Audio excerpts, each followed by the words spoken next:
All right. Good morning, everyone. Thanks for your patience. We've had a few technical difficulties here. I am Bill Rawlings, Chair of the California Workforce Pathways Joint Advisory Committee for 2021. I want to thank you for joining us today. Due to the pandemic, today's meeting is being conducted virtually. So I'm asking for everyone's patience as we navigate through today's meeting. It's an information-packed meeting.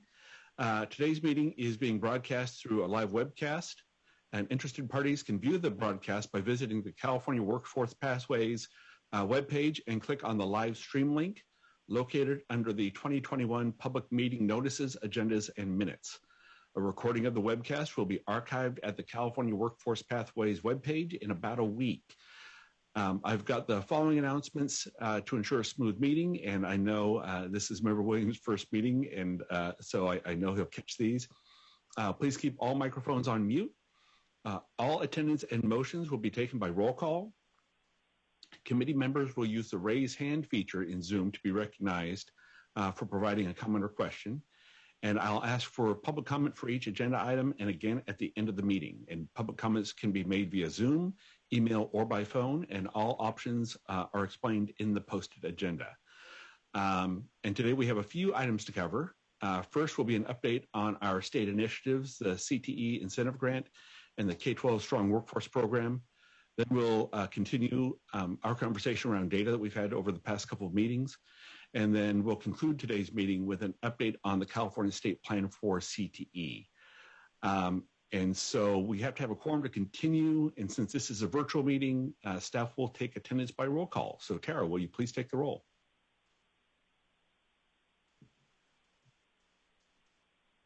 Chair Rawlings.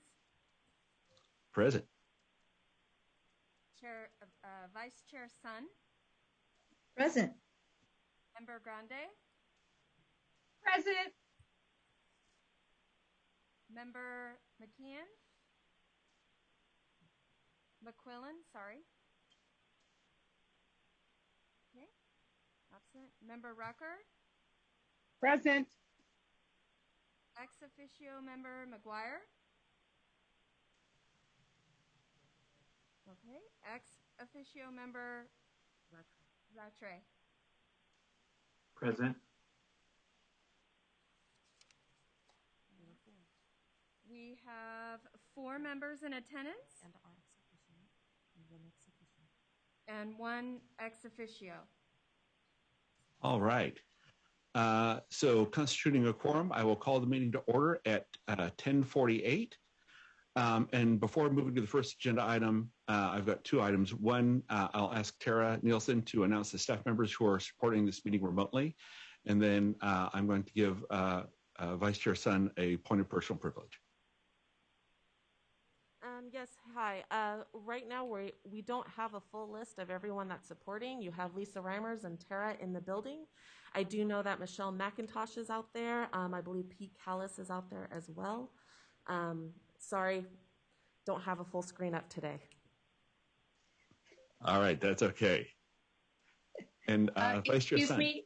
Excuse me, Chair Rawlings, I would like to acknowledge that Member Williams is also present. Oh, he was not on the roll call. Yeah. I am definitely present. Thank you for catching that. Thank you.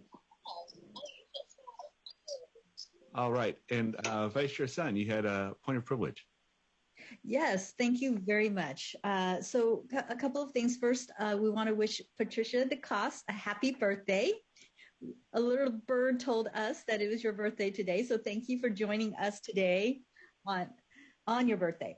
And then also I wanted to announce that this is Michelle McIntosh's last meeting with the California Workforce Pathways Joint Advisory Committee.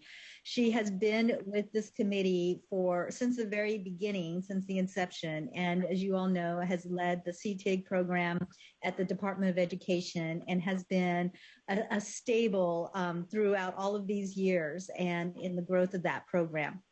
So I just wanted to recognize Michelle for her hard work and for her support of this committee and the work that we're doing, and wish her the very best of luck in her future endeavors. Very good. Thank you for that.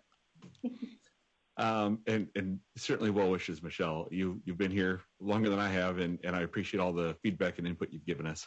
And Patricia, we're going to save us from singing, so we'll save the public as well. So moving to item number 1, I'd like to seek approval of the preliminary report of action and draft minutes for our January 29th, 2021 meeting. Is there a motion? So moved. Member Grande. Moved by Member Grande. Is there a second? Member Rucker will second. All right, second by Member Rucker. Are there any comments on the preliminary report of action and draft minutes? All right. Seeing none from the members, is there any comments from the public on this item?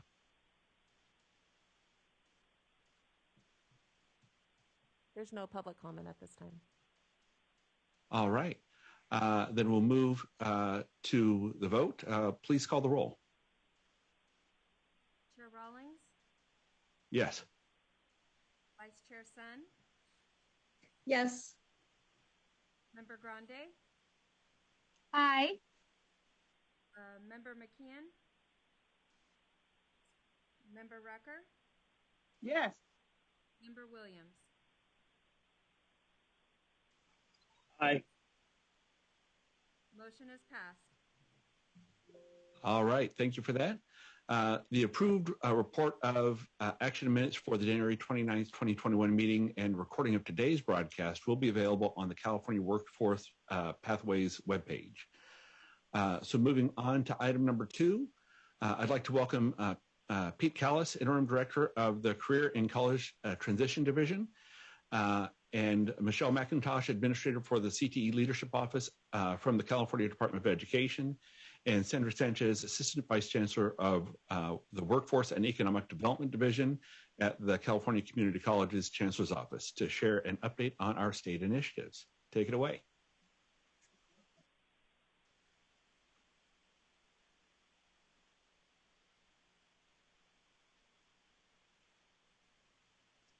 Okay.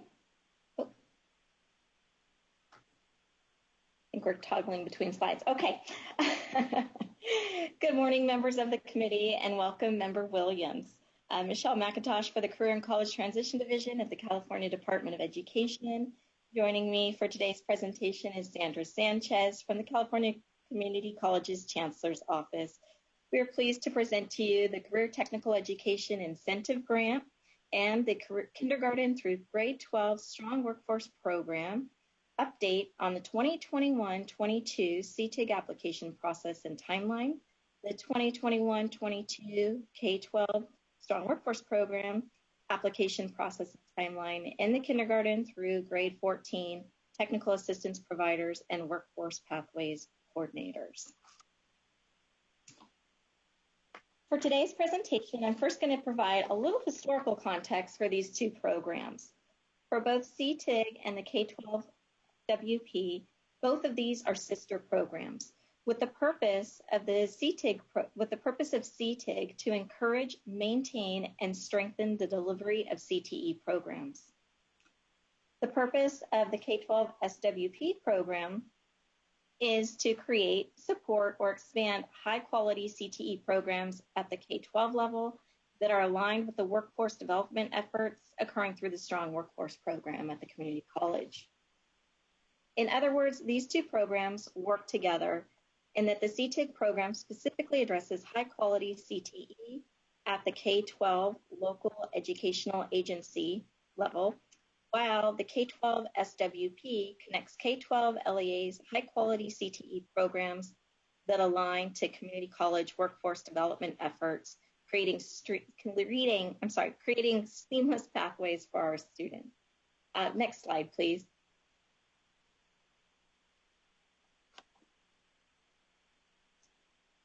So moving into the CTEIG portion of the presentation and to review the fiscal year 2021-22 Career Technical Education Incentive application process.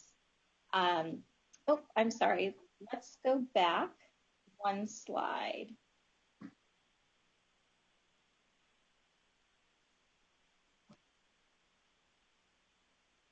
We got to go back 2 slides, please. There we go. Okay. So the fiscal year 21-22 application was released on April 7th this year. Applications will be due to the CDE on June 2nd, and the Career and College Transition Division will be reading and scoring grants during the months of June and July in preparation to submit the proposed allocations to the State Board of Education for approval during the September 2021 State Board of Education meeting. Next slide, please.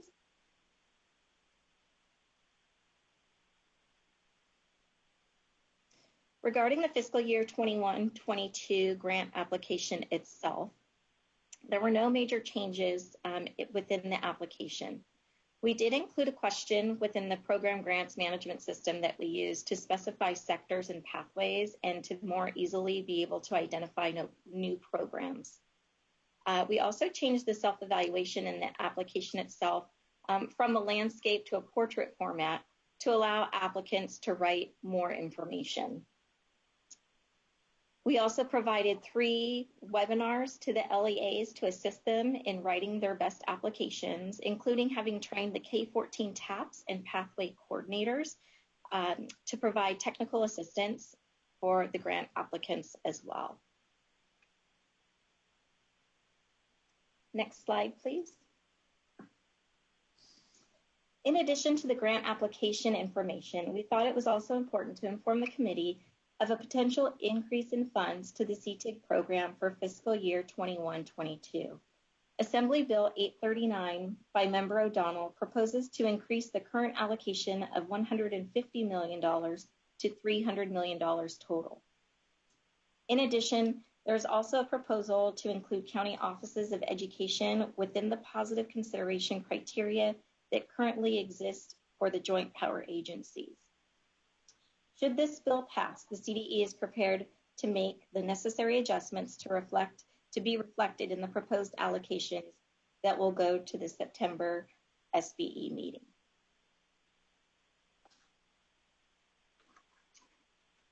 And that concludes the CTEIG portion. I'm happy to answer any questions or take any comments at this time. Right. Any questions from members? I do have a quick question about the applicants. Are LEAs the only ones that can apply for this, or? Yes, K-12 LEAs, correct. Okay.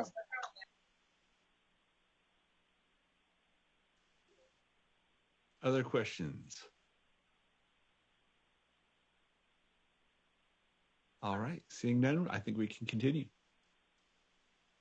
Okay, I'll now turn it over to Sandra Sanchez from the California Community Colleges to give you the update on the K-12 Strong Workforce Program.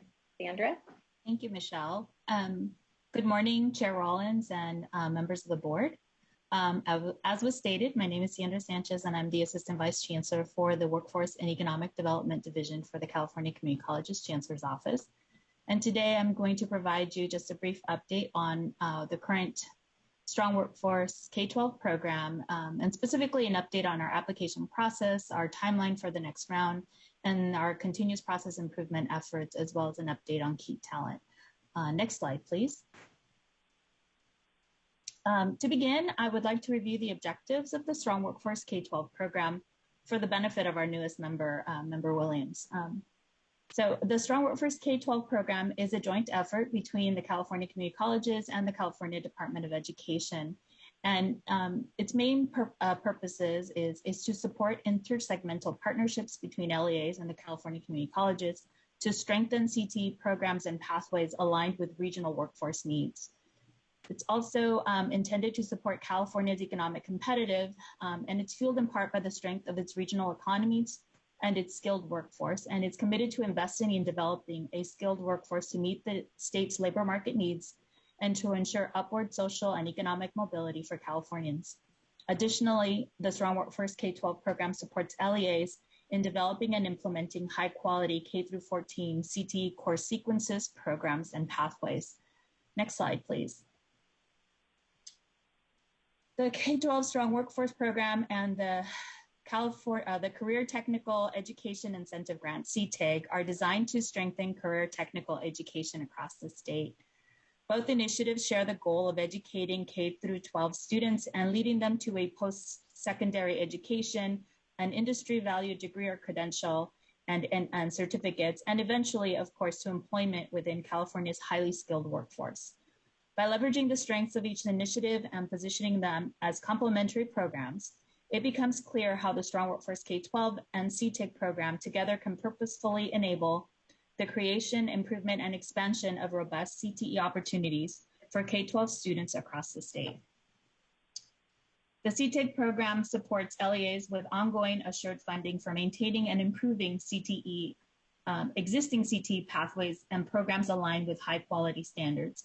And the K-12 Strong Workforce program provides LEAs with startup-like investments for creating new and innovative CTE pathways, thus building capacity to respond to shifting industry needs as well as for scaling and proven and effective CTE pathways.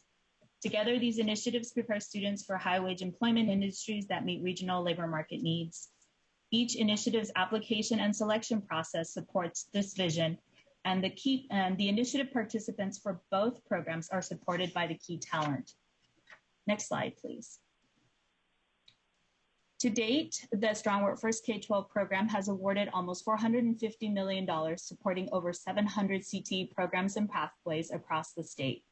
As you can see from the table, we have provided a breakdown of investments to date by region. Next slide, please. A critical characteristic of the Strong Workforce K-12 program is learning from every iteration and improving the program with each funding cycle by engaging in a continuous improvement process. Beginning in February of 2020, at the close of each round of awards, the Chancellor's Office reaches out to multiple stakeholders across the state to conduct a thorough formative evaluation of the K-12 Strong Workforce application and the selection and award process. Participants include all K-12 Strong Workforce applicants, both lead and partners, regardless of award status, selection committee members from all 8 regions, regional consortia leads, and the K-14 technical assistance providers. The instruments used and the activities conducted include surveying all applicants, selection committee members, and selection committee chairs. We've also conducted focus groups with key stakeholders, as well as regional consortia leads and K-14 TAPs. After each round, the Chancellor's Office also conducts a thorough analysis of the distribution of awards and a review of awardees' progress and fiscal reports. Next slide, please. The primary goal of the continuous improvement process is to learn about stakeholder experiences so we can build on the strength of the Strong Workforce program, address the challenges, and examine the impact of the K-12 Strong Workforce funding. After each funding cycle, the Chancellor's Office also reviews award data to examine the characteristics of participating LEAs, as well as the programs and the pathways funded. Overall, the instruments and activities are designed to assess the effectiveness of the available supports and/or trainings, understand the time stakeholders dedicate to the process, evaluate the effectiveness of the application as a tool to describe programs, plans, and pathways for applicants and selection committee members, examine the distribution of awards and the types of work supported by Strong Workforce K-12 funding, and consider additional features and considerations that could improve the Strong Workforce K-12 program and its overall processes. Next slide, please. Feedback provided after each round of funding is analyzed against the objectives of the Strong Workforce K-12 initiative. Many edits suggested by stakeholders have informed subsequent rounds of awards. On the slide is a high-level overview of the most substantive changes made to date, as well as updates we are currently making for this 4th round of Strong Workforce funding. As a result of data gathered from stakeholders, we have expanded the support and training for applicants and selection committee members. We've improved upon aspects identified as helpful and refined aspects to capture program plans and pathways more accurately. And we have simplified application materials, the review and scoring process. And for round 4, we plan to expand the number of Strong Workforce K-12 grantees and number of programs and pathways supported across the state. Next slide, please. Each year, we have expanded the support and training for applicants and selection committees. For applicants specifically, we have expanded the information available about the Strong Workforce Program and processes, including sharing information on review, scoring, and awards process. We will also continue to maintain a robust FAQ to inform applicants throughout the entire process, from award to implementation. For applicants, we've also extended the timeframe for preparing and submitting a successful application by releasing the RFA and support materials earlier to provide applicants more time to plan and prepare. In addition, we have increased access to technical assistance, primarily through the K-14 TAPs and the pathway coordinators, who have been engaged in numerous outreach efforts and have conducted various trainings for Strong Workforce applicants and grantees. For selection committee members, we have improved the training process, developed standardized training materials, and simplified the scoring process. Next slide. Overall, most applicants have rated each of the 5 aspects of the Strong Workforce K-12 program as very effective or effective in explaining their plans, and a majority of selection committee members have rated the sections as very helpful in understanding an applicant's plans. While seen as helpful after each round, we've strengthened sections of the application. For example, we've expanded the character count for the project objective and the problem statement, and built the work plan into the NOVA system. And the NOVA system is our Strong Workforce K-12 application portal. We've also expanded the budget and match section so applicants can better detail expenses and continue to refine and simplify the scoring rubric. Next slide. So reading, scoring, and awarding the Strong Workforce K-12 applicants is a time-consuming task, which our selection committee members take very seriously. For round 3, we had 166 professionals serve on a selection committee across the 8 regions. Our survey data indicate that approximately 42% spent 11 or more hours in this role. We appreciate their commitment to this work, so we continue to explore ways to expedite the training, deliberation, and award process. Feedback from selection committee members indicate that overall trainings have improved with each round. However, calibrating members from various professional backgrounds remains a challenge and a time-consuming task. For rounds 3 and 4, we have standardized all selection committee training materials, significantly simplified the scoring rubric, which will minimize subjectivity and the variance among selection committee members. We've also clarified those characteristics which are most aligned to Strong Workforce K-12 intent, and thus should receive positive considerations. Next slide, please. A primary focus of the continuous improvement effort is to gauge if the Strong Workforce K-12 program is meeting its intended goals, specifically providing high-quality CTE opportunities for students across the state. A recent examination of awards since the inception of the program indicates that just over 600 LEAs have participated and received Strong Workforce funds as either a lead or K-12 partner. Of these grantees, 452 or 75% have received funds in 2 or more rounds of funding. Overall, a majority of Strong Workforce K-12 applicants have been awarded. However, our data suggests that smaller, under-resourced LEAs are underrepresented among grantees. Additionally, a vast majority of round 1 awards were used to support existing CTE pathways, and only a small percentage of plans are currently dedicated to creating new CTE pathways. Next slide, please. Therefore, for round 4, we are implementing several strategies to expand the number of undersourced LEAs submitting successful applications, and to hopefully incentivize them to participate in the application process and increase the number of LEAs that are creating new pathways. These efforts include prioritizing new Strong Workforce applicants, plans to create new pathways by awarding additional points to Strong Workforce applicants who have never been awarded a Strong Workforce funds in the past, to applicants who are proposing to create new pathways, and or to prior awardees who partner with new applicants. In addition, new Strong Workforce K-12 applicants will also receive targeted support from our K-14 TAPS and pathway coordinators in the field. Next slide, please. So on this slide is our draft timeline for round 4. We are currently making enhancements to the NOVA application platform based on the feedback that we've received from the field and expect those updates to be completed prior to the launching of the application. We expect to have this completed no later than mid-August for the release of the round 4 application.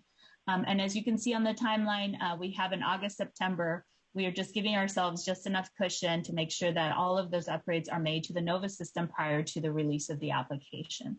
So I will pause here to answer any questions. All right.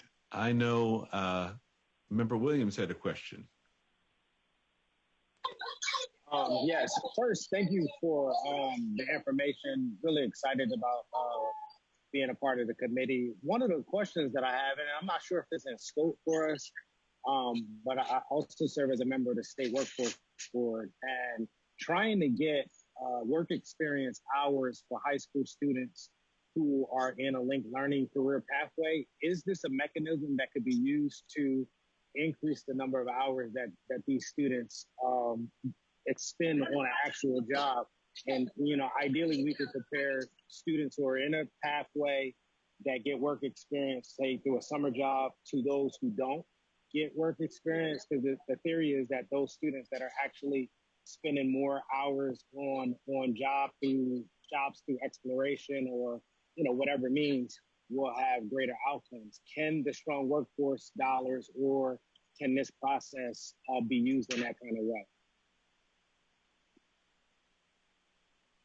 And again, in short, the question is, can this process be used to increase the number of actual on-the-job training hours that high school students in a pathway get? I think it all depends on how LEAs propose their application. And so if in their application, they are designing pathways that have or provide those hours, and they're asking for support of additional dollars for those pathways, and the answer would be yes. But specifically, you know, the intent has always been to help them to build pathways that connect the student from high school into a community college or into employment. So you know, in a perfect world, all pathways would have some element of work-based learning, and they would have those opportunities. In terms of how this does that intentionally, I think that there is no exclusion on how you apply. And if that is a part of your application, I think that it falls on the selection committee who determines what applications they fund based on the proposal. So I think the answer is yes, provided that their application was awarded. So can that be a priority? Because it doesn't always translate, you know, so like the workforce boards aren't investing in the K-12 system at the scale that they generally focus on out of school youth. And so you don't see the high school students getting the work experience hours that out of school youth might be getting. And so, you know, would you all consider making that a priority, or somehow encouraging LEAs to build in work experience dollars in, like, so where money actually is going? So like in WIOA, 25% of the funds have to go to work experience for the youth. And I'm not suggesting that you create like that kind of a situation, but can you encourage, or would there be any interest in encouraging LEAs to explore paid work experience at a deeper level?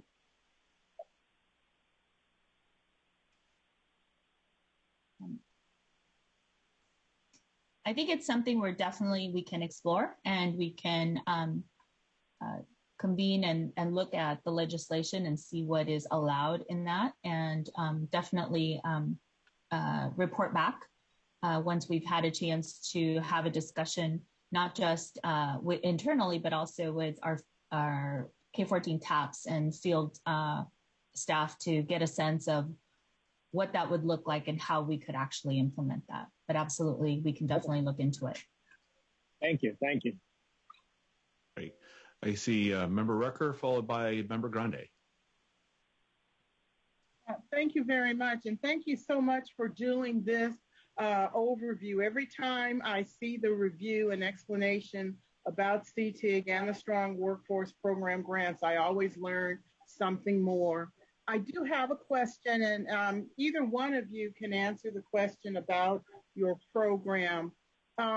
Because part of this is targeting a particular type of student and a particular type of student group. There's a couple of things that I find of interest that I'm going to ask you some questions about, and it's okay if you don't have the answer today, because I'm hoping when we review our program evaluation criteria in November, we can come back to this question, because this is a question that has never been answered each time I ask it. Here's the first question. So for the number of years we've had this program in place, it seems to me that the application process really does favor programs that already have been receiving these grants. In other words, they have already been successful grantees. And so with that in mind, I want to understand what is new for these programs. Who are the new groups of students or new types of training opportunities and engagement for these K-12 students are actually happening with these programs, or are they continuing to do the work to fund the programs that are already in place? In what ways are they expanding? In what ways are they recruiting more students of color into these programs and expanding opportunities for those students to participate in some of the ways we just heard? That's my first question. My second question is, between the two programs, there's two different timelines for the application.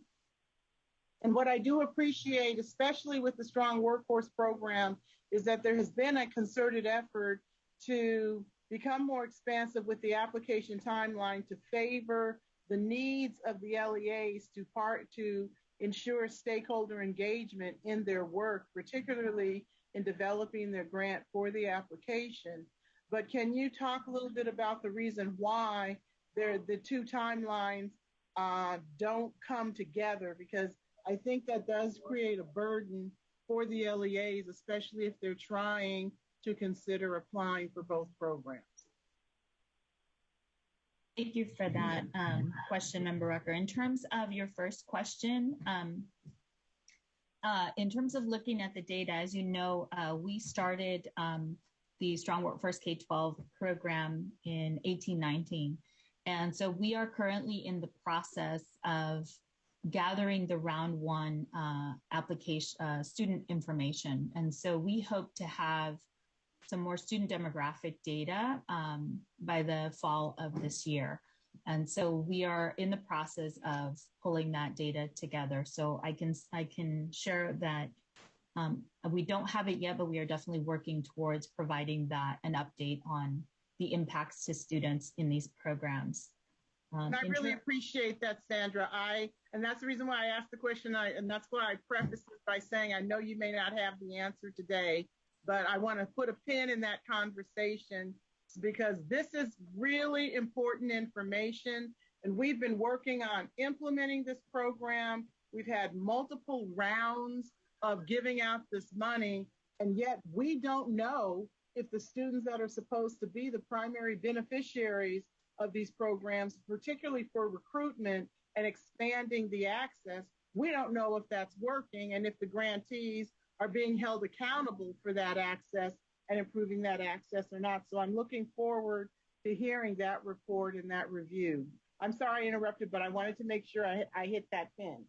Thank you, no worries. And in terms of your second question, one of the reasons our application is after CTEIG is we have a requirement within our legislation to evaluate and determine eligibility based on several factors in the legislation, specifically one of the factors is eligibility based on performance of key indicators, one being reporting, right? So we cannot do that mid-year. We need to give the schools time to provide their reports. Then we take that information and use it in our evaluation, and we need to provide those data elements to the selection committees for them to determine awards. And so that is part of the reason why ours application starts after the end of the year. So we're able to gather that information and be able to provide the most current information to selection committees so that they can make their determinations and use that in their decision making for awards. So and then I'll turn it over to Michelle so she can answer the questions as well. Sure. Thank you, Sandra. Yes, so Member Rucker, so for the new types of programs and things and how we're expanding, that's one of the reasons why we added into our PGM, our programs management system this year, the types of programs that are being funded, and if they have a way they can actually check, is this a new program or not? So we can see what programs are new. And then we'll be able to look at that over the years to get, we'll get baseline data this year, and then following years we'll be able to see more. Also in how they're expanding. The one piece too, we've added over the years, we did add, I want to say it was last year, maybe the year before, we added specifically a piece within the application. It's not scored, but it does provide the LEA the opportunity to tell us about unique conditions. So if they are, and in our trainings, we say, if you're adding new programs, if you're building, if you're expanding, this is the place to tell us, if you're not telling it to us within your evaluation piece. So that's how we've been addressing it there. As far as the demographics and how demographics will be met, I think once we start getting more into the data, I know our next our next presentation will get more into some of those data and some of those more demographic situations. We'll be able to see that as we continue to build out the data for these programs as well. The other piece on the timeline, to address your question regarding the timelines, really one of the things is that we've had a concerted effort between both the CTEIG program and the Strong Workforce program not to try not to step on each other's toes by having an applications out at the same time, because we know that that creates a burden on the field. CTEIG has been behind, and CTEIG we are trying to catch up, and our goal for CTEIG is next year to actually get the application out to folks late winter, spring, like January, February, to be able to get them their dollars prior to starting that fiscal year, right? So the next application, the application we're in right now is for 21-22. The idea would be that for the 22-23, that the grantees would have their dollars in their hands by that July 1 or close to that July 1, 2022 date, so that they have the entire time to spend those funds.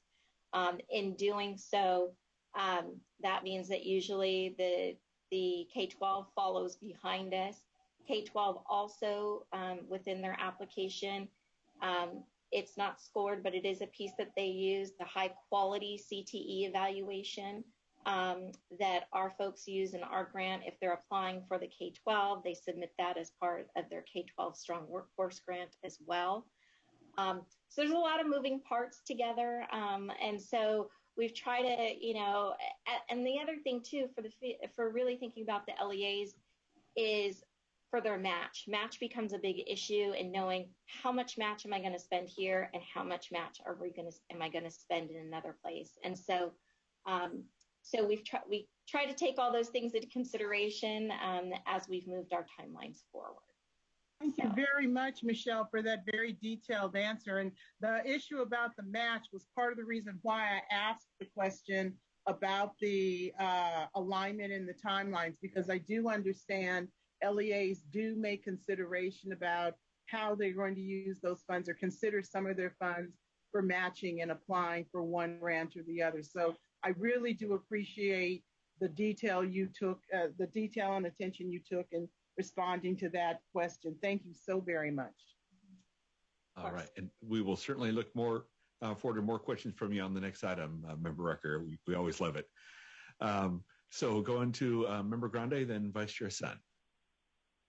Thank you, Phil. I appreciate that. This question is probably for Sandra, and I'm just wondering, with the information that Michelle provided with us with CTEIG, is there any possibility that we might also see a potential increase in funding for K-12 Strong Workforce? You know, to be honest, I don't know. It would be great, right, to be able to issue out more funds, but I don't know if there's any indication that we will. So we are operating as if we're just getting the 150 million. Of course, if that changes, we will adjust as well. But I couldn't tell you. Sorry. That's okay. I was just kind of hoping that maybe they would increase, but we'll just thank Michelle for sharing with us the O'Donnell bill. Very good. Vice Chair Sun. Yes, thank you. Yeah, so based on a lot of the questions been asked with regards to the application timelines of the two programs and everything, I just wanted to raise our perspective up a couple of levels. At the very beginning of this presentation, Michelle said that programs were sister programs. And so I don't think that we've ever had a discussion what that means. What does it mean to be sister programs? So in what ways are they complementary to each other? What ways are they not because of legislation or whatever that might be?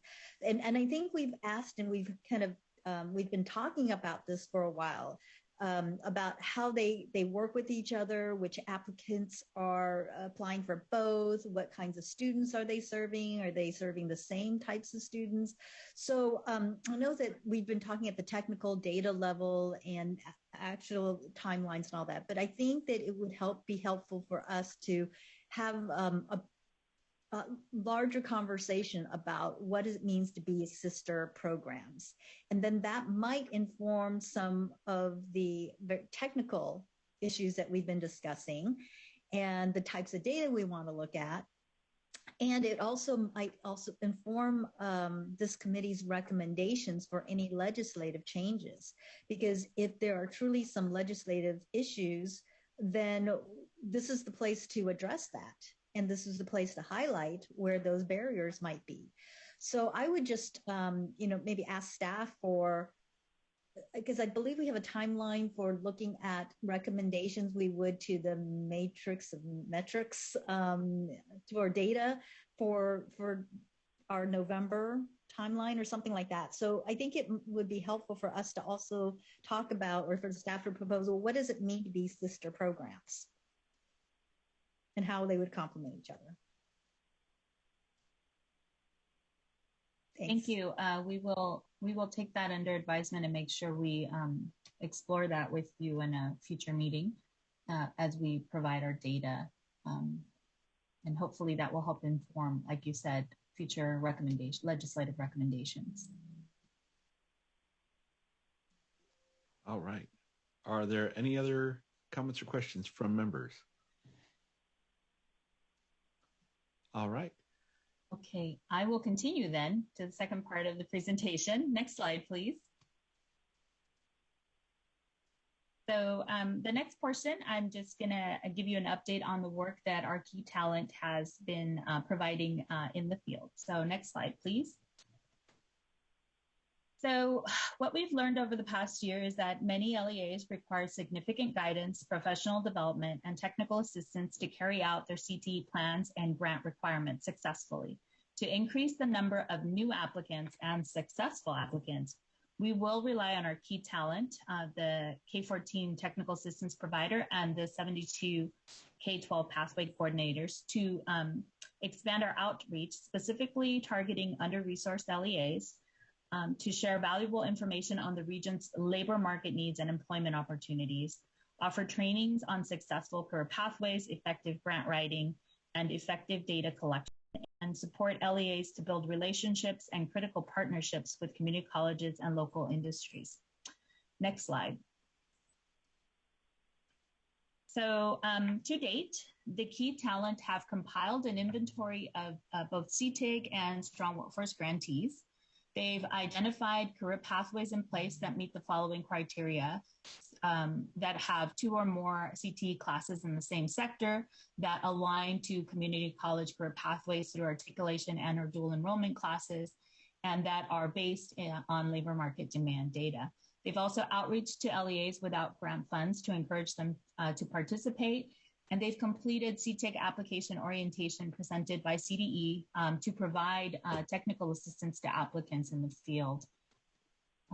Next slide, please. Some examples of their work is facilitating and revamping of advisory committees, connecting high schools and community college faculty. They've established some work-based learning communities of practice. They've developed a consistent dual enrollment process for high schools in their regions to utilize. They've created a video series on how to navigate the community college, and they've expanded articulation agreements between high schools and community colleges. Next slide, please. So some of the work on the next 2 slides is a list of kind of the professional development topics that have been presented to the Key Talent over the past, since January. I think in a prior meeting, I had presented what happened last fall. So I'm just keeping you current on what's taking place now. So since January, they're participating in these professional development activities to really help bring alignment across the state on what each of these topics means, from work-based learning to advisory committees and dual enrollment, articulation and career pathways. Next slide, please.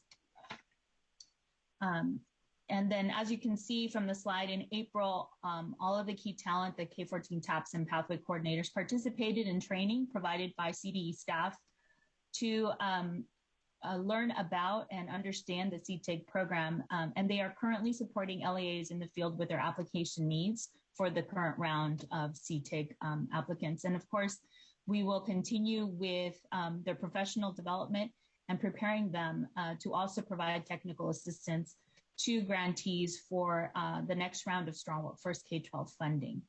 And that concludes the presentation, and I'll take any final questions from the committee. All right.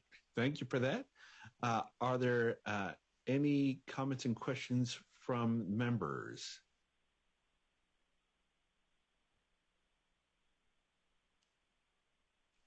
All right. I'll give you all a moment, and I wanted to make sure that we have public comment is coming up as well. So if you have items that you'd and comments on this item, a member of the public, please go ahead and get typing or communicating with us.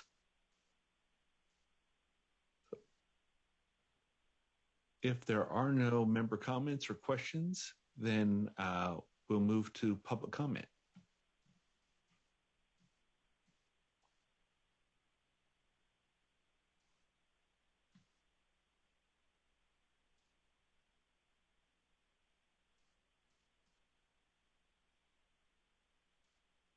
All right. Checking now. Yeah, we know that there is about a 30-second delay or so in the live feed getting out to viewers. So we try and give it a little extra time on the public comment side.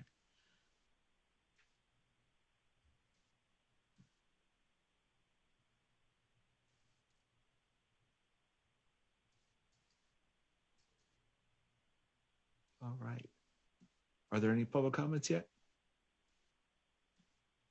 Anything, Lisa?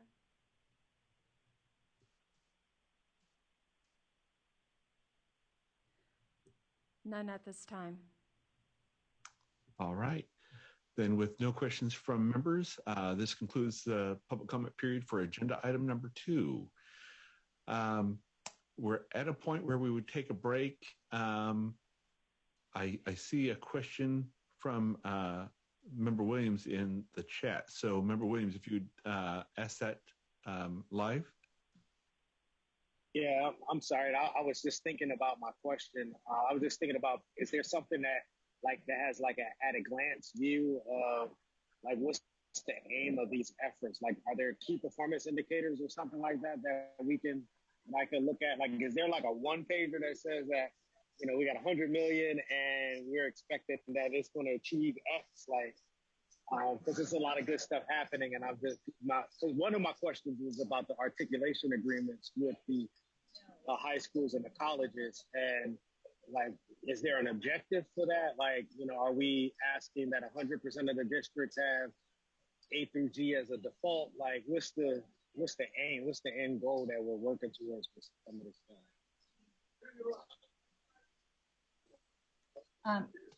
To answer your question, there are key performance indicators within the legislation, and it is they're focused around increasing high school graduation, increasing the number of apprentices, increasing number of certificates and degrees attained, so there are key performance indicators. One thing I will say, we are currently working on building a launch board, so a dashboard, if you will, that will provide a status and an update on the indicators that you suggested. However, our dashboard is not scheduled to be in place until later this fall, where we can share with the members so you can preview it before we make it live. And so we're still working on that. It is in the legislation that we need to have this, I believe, up by 2024. So we're hoping to be ahead of schedule with that, and perhaps have something for you to preview later this fall. But yes, and it will be tied to the performance indicators within the legislation. Very good. Thanks for that. I know that's something we've all been looking forward to. And I do want to note that Member McQuillan has overcome his own technical difficulties this morning and has joined us. So I want to acknowledge that he is now present. And if there are no other comments on this item, we are due for a break. It is currently 11:37. But before we move to break, I wanted to make sure I neglected earlier this morning to allow new folks that have joined us as part of our team to introduce themselves. So Member Williams, if you'd care to share a little bit of yourself and your background. Yeah, cool. Well, thank you. Happy to be joining you all. I'm Joseph Williams. You know, I'm a member of the Board of Governors. I work for Southern California Edison. I'm a member of the corporate affairs team. I work in community engagement and corporate philanthropy. You know, I ran a social enterprise called Youth Action Project for 15 years before joining SCE. Worked for the Workforce Development Department for a number of years, worked in JTPA programs and WIOA programs. I serve as a member of the California Workforce Development Board, and I've been a part of the San Bernardino Board for some time. And I'm also elected to the San Bernardino Community College Board of Trustees. And I'm married, 4 children, 2 grandsons, and just super excited about being involved with you all and just, you know, trying to connect the two systems and connecting the work together. So however I can be a resource, I'm here to be part of the team. So thank you for allowing me to introduce myself. And you are very well suited for this role. So we appreciate you putting in the extra time in addition to all the other duties that we all have to do this. So definitely appreciate you, Member Williams, for sure. And I believe Pete Callis, I don't know if you have joined us in the past or not, but I believe this might be my first time seeing you. So if you wanted to share anything about yourself, you're welcome to it. Sure. Thank you. Currently, I'm the interim division director for the Career and College Transition Division. So we'll see where we go with that after today's my final interview. I've been the administrator over the High School Innovations and Initiatives Office for the past 5 years. Worked in charters and assessments in CTE for a few years. Prior to that, I was a high school and middle school principal for about 20 years in the state, different levels. And I also worked in the private sector. I worked for Hewlett Packard for a number of years, so I've got experience in the private sector. And prior to that, I was a community college instructor, so I've got the whole realm of what we deal with here with the CWPJAC. So thank you. Very good. And, we certainly appreciate that background. And I would say this would be one heck of a final interview having a meeting like this to attend to. Exactly. All right. Thanks. So with that, it is 11:40. I'm thinking, yes. Rawlings, this is Farmers. We've gotten an email. We have public comment on email, but I can't get it until break. So would it be okay to read those public comments on agenda item number 2 after break when I can run upstairs and print them out? Very good. Yeah, we want to make sure we're capturing all the public comments. So we will continue public comment period after the break. And so then it is 11:41 now. So let's be back here in 10 minutes. So 11:51.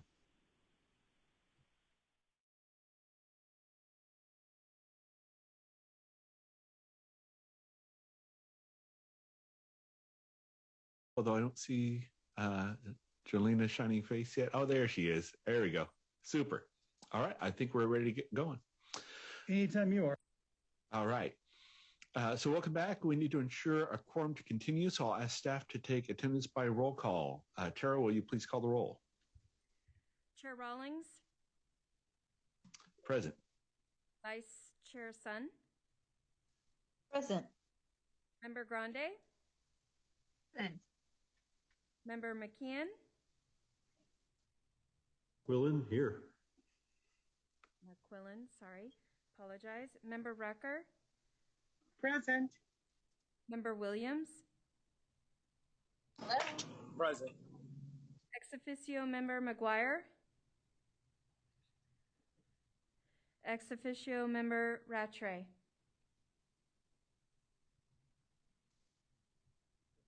Okay. All right. A quorum being present, we're going to resume our meeting at 11:53. So I know that we had public comment. We were continuing from item number 2. And so I don't know if it's Patricia or who will have that for us, but please go ahead with the public comment.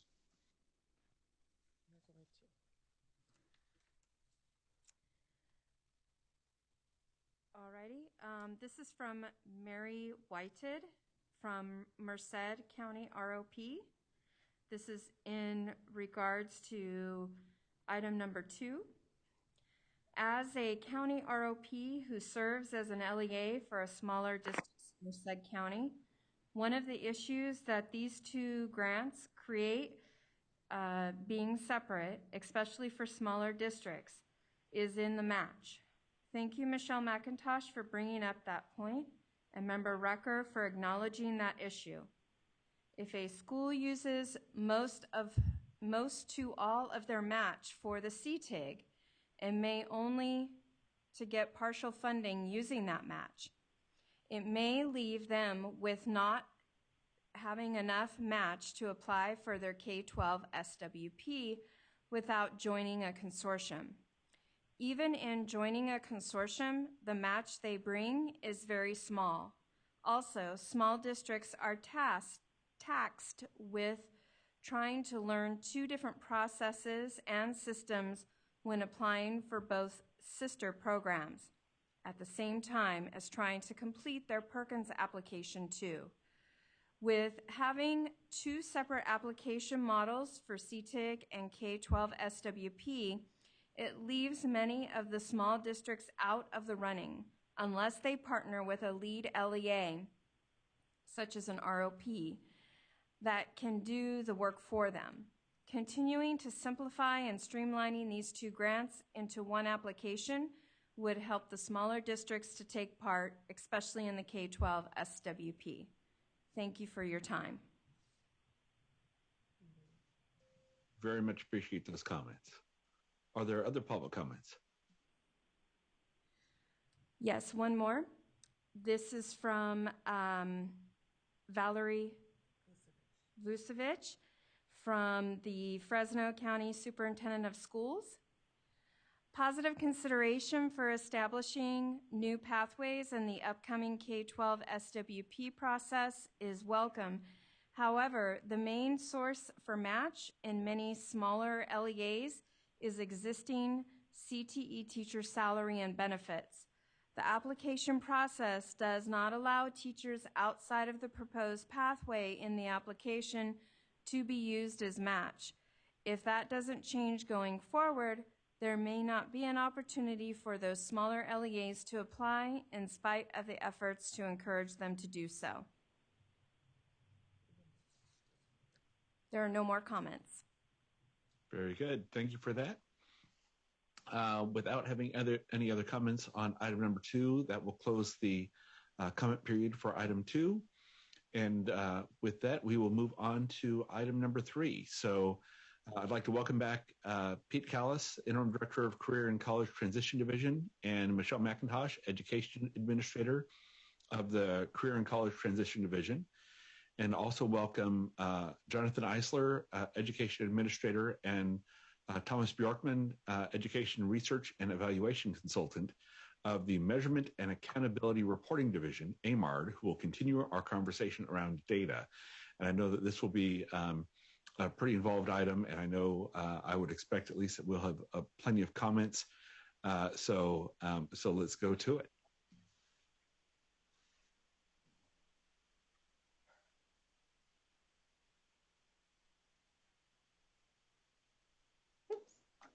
Right.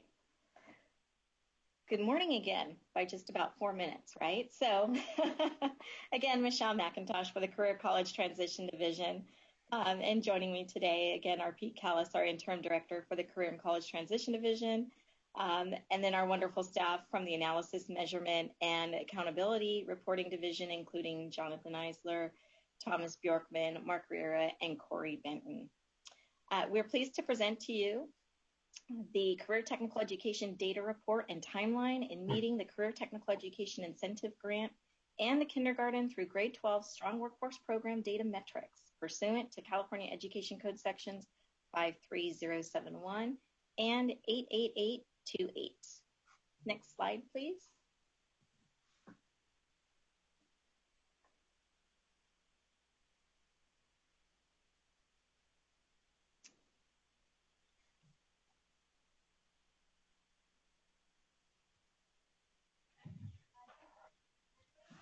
Can we go to the next slide?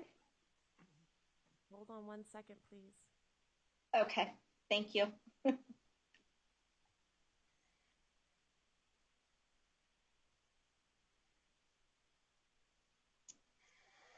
So today's presentation will include a review of the next steps for the CTEIG and K-12 SWP data reporting from the January 29th, 2021 CWPJAC meeting, a data collection and reporting timeline, and a data report for the CTEIG and K-12 SWP programs. Next slide, please.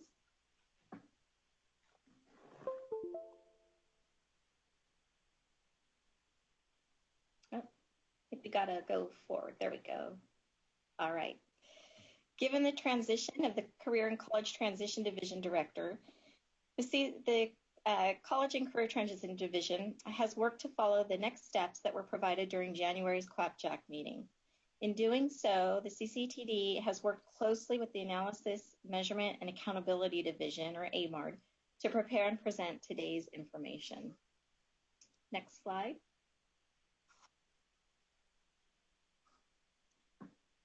Prior to reporting out on the specific data metrics for the CTEIG and the K-12 Strong Workforce Program, and in response to the request from Chair Rawlings during the January CWPJAC meeting, we wanted to provide the committee with the data collection and timeline for the CTEIG and K-12 SWP programs, with the goal of providing a full set of data for each annual year to the CWPJAC for review.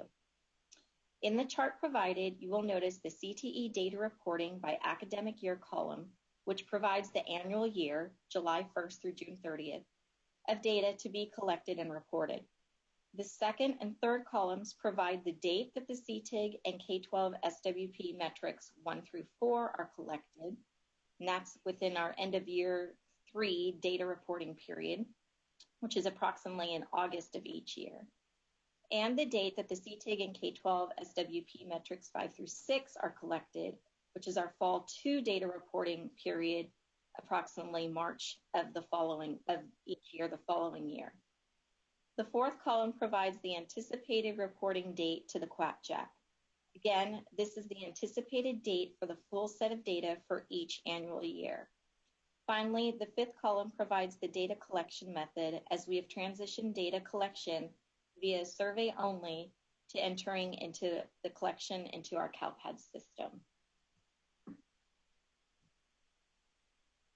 Are there any questions? Happy to take any questions on the data and the timeline piece, because I know this was something that was of interest last time.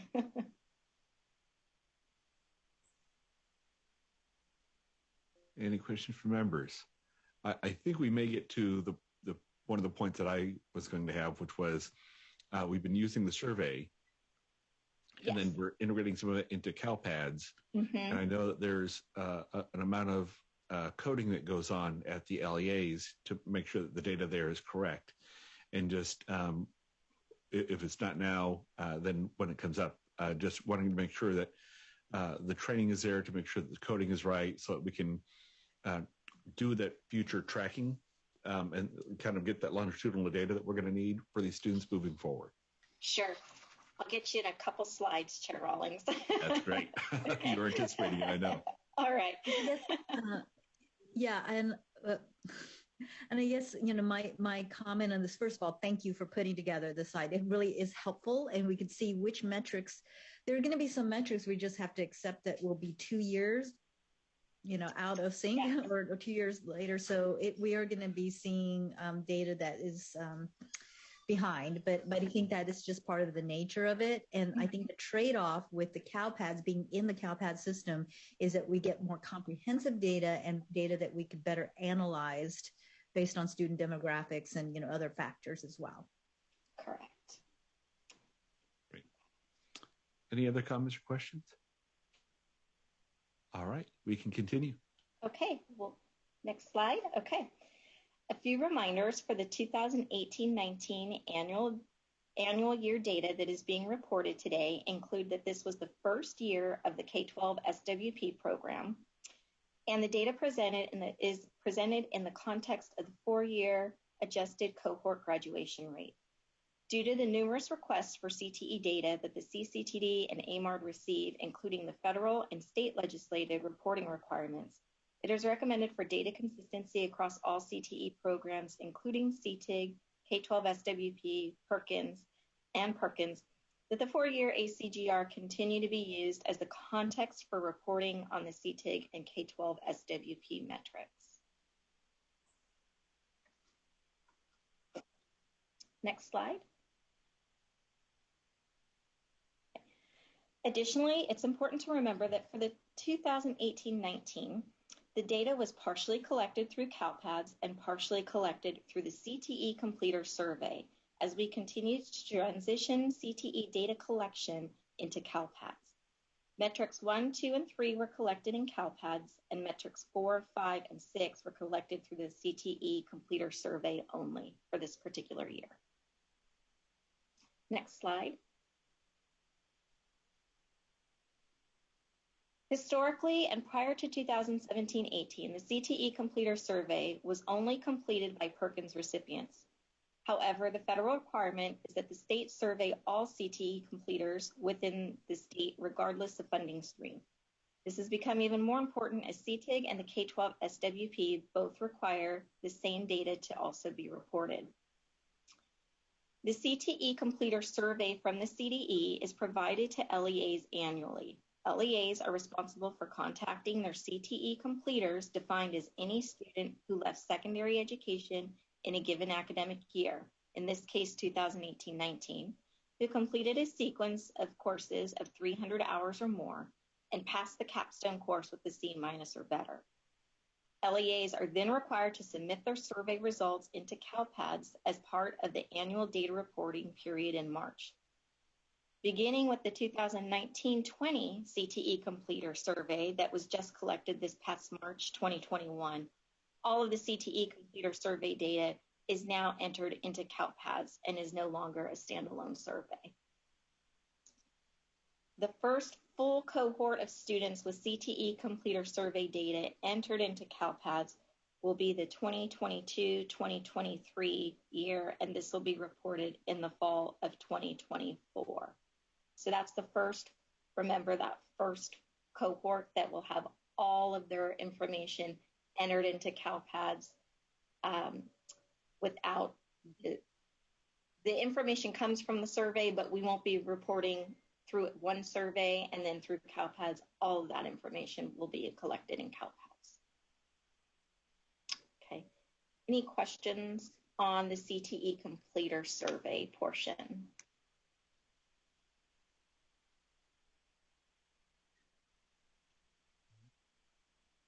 Any questions on this? Nope. All right, not seeing any. Okay. Next slide, please. So the metrics provided in today's presentation are those metrics that were collected through CalPads for 2018-19. And the metrics that were collected through the CTE completer survey only will be presented during the September 2021 CWPJAC meeting. Next slide. Metric 1 includes the number of pupils completing CTE coursework with 4 individual indicators. Next slide, please. Indicator 1A, the number of pupils completing 1 CTE course. In the 4-year cohort year of 2018-19, the CTE Incentive Grant included 264,358 students. In the 4-year cohort year of the 2018-19, the K-12 Strong Workforce Program included 181,454 students.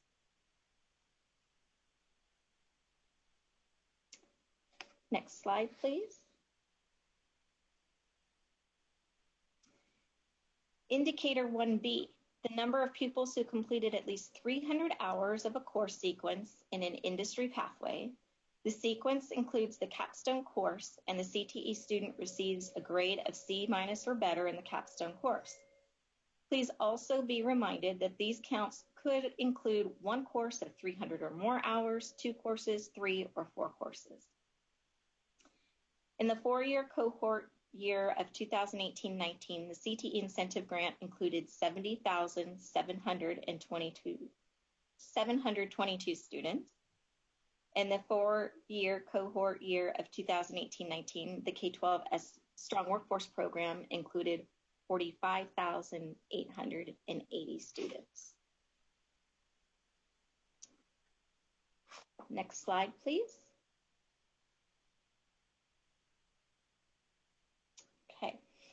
Indicator 1C, the number of pupils completing 2 courses. This is where we need to work with the committee to ensure we are providing the correct data points, as reviewing more than 1 course for 2018-19 proves to be challenging for a couple different reasons. The first challenge point stems from how CTE data was collected prior to the 2018-19 cohort, which includes students from the academics year 2015-16, 16-17, 17-18, and 18-19. Prior to 2017-18, which happens to be the 3rd year of the 2018-19 cohort that we're discussing today, CTE data was collected through over 550 individual California Basic Educational Data System codes, which provided no system for mapping to our 15 industry sectors or the 58 CTE pathways that we recognize. It wasn't until 2017-18 that one set of approximately 174 individual course codes mapping to the 15 CTE industry sectors and 58 CTE pathways was collected in CalPads. As you might imagine, mapping courses within the 2018-19 cohort from the same pathway using a data prior to 2017-18 and then data from 17-18 and beyond is like working with apples and oranges. The first time we'll see CTE data mapped for the same pathway in a full cohort will be the 2020-2021 year, which will include 2017-18, the first year of the new data system, 2018-19, 2019-20, and 2020-21. It is expected that this data will be reported in fall of 2022. The second challenge point, and where we could use your recommendation, has to do with clarifying the specific indicator given. The indicator as written speaks to 2 CTE courses. Does the committee wish to see two courses in the same pathway and or 2 courses in different pathways? And this is where we'd like a recommendation from the committee at this point. Are there any comments or thoughts? Member Grande. I love the fact that we have this data available and that we're now able to have this kind of conversation. I am hesitant to count a student on 2 different pathways unless both pathways have 2 courses in them. So the idea that they may have completed an introductory and capstone course on one pathway and an introductory and capstone course on another pathway meant that one student would be counted twice, but I think both of them would be valid. I don't think it would necessarily be as effective to have 2 courses, one that's introductory on one pathway and one that's a conclusion or capstone on another pathway. But that's just my perspective. I'm still very interested to know, in the numbers that have been presented so far, the level of duplication of those students that are counted as both part of CTEIG and K-12 strong workforce. Yeah. All right. Thank you for that. Member Rucker. Thank you. I need to just hear one more time. Can you tell me the definition again of who is a completer? I think we have to revisit the purpose of the data that is supposed to be presented in this summary report. And if the purpose for accountability is for the reporting on CTE completers, then one of these data points is more important than the other. But if for the purpose of transparency and trying to understand all of the types of CTE program participation that the grant is actually funding, then one of these data points, again, becomes a different data point. The second one becomes more important than the first one. So could you repeat for me just what the definition of a CTE completer is? Don't worry about the grade or with the C-. I know that. I want to make sure the 300 hours, is it in the same pathway or it doesn't matter? So could you repeat that? Right. So the definitions completed a CTE course of courses of 300 hours or more and passed the capstone course. Okay, so by that definition, or better. Okay, so by that definition, it doesn't say that they have to have completed 2 courses in the same pathway. And it also, since this is cohort data, it is possible that you could have students who have done more than one pathway, that they've been in different pathways. So in my opinion, if our purpose is both for accountability and transparency to understand the participation of students in all of the types of CTE that are actually being funded by the grant, if we don't use the second data reporting option, let me change that. If we only use the first data reporting option, we will get a narrower picture of all of the work being funded by these programs than if we included the second data point. So for me, it would be the and, not the or. I would prefer not to choose between one or the other.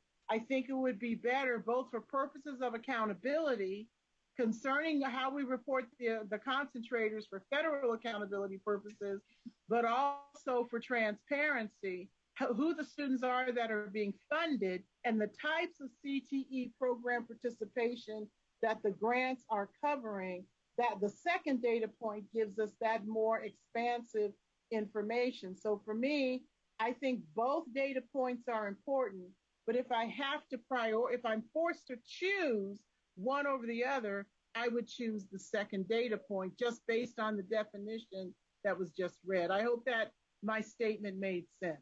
It does. Thank you, Member Rucker. What's your son? Thank you. Yeah. Why do we have to choose? Well, that's a good question. So I think, I think sometimes maybe we make an assumption that when we say students that are completers, that it's within the same pathway. Okay, yes. Because that's how our courses are developed. That's how our CalPAD system, that's how the codes were developed to have students in that same pathway. Yeah.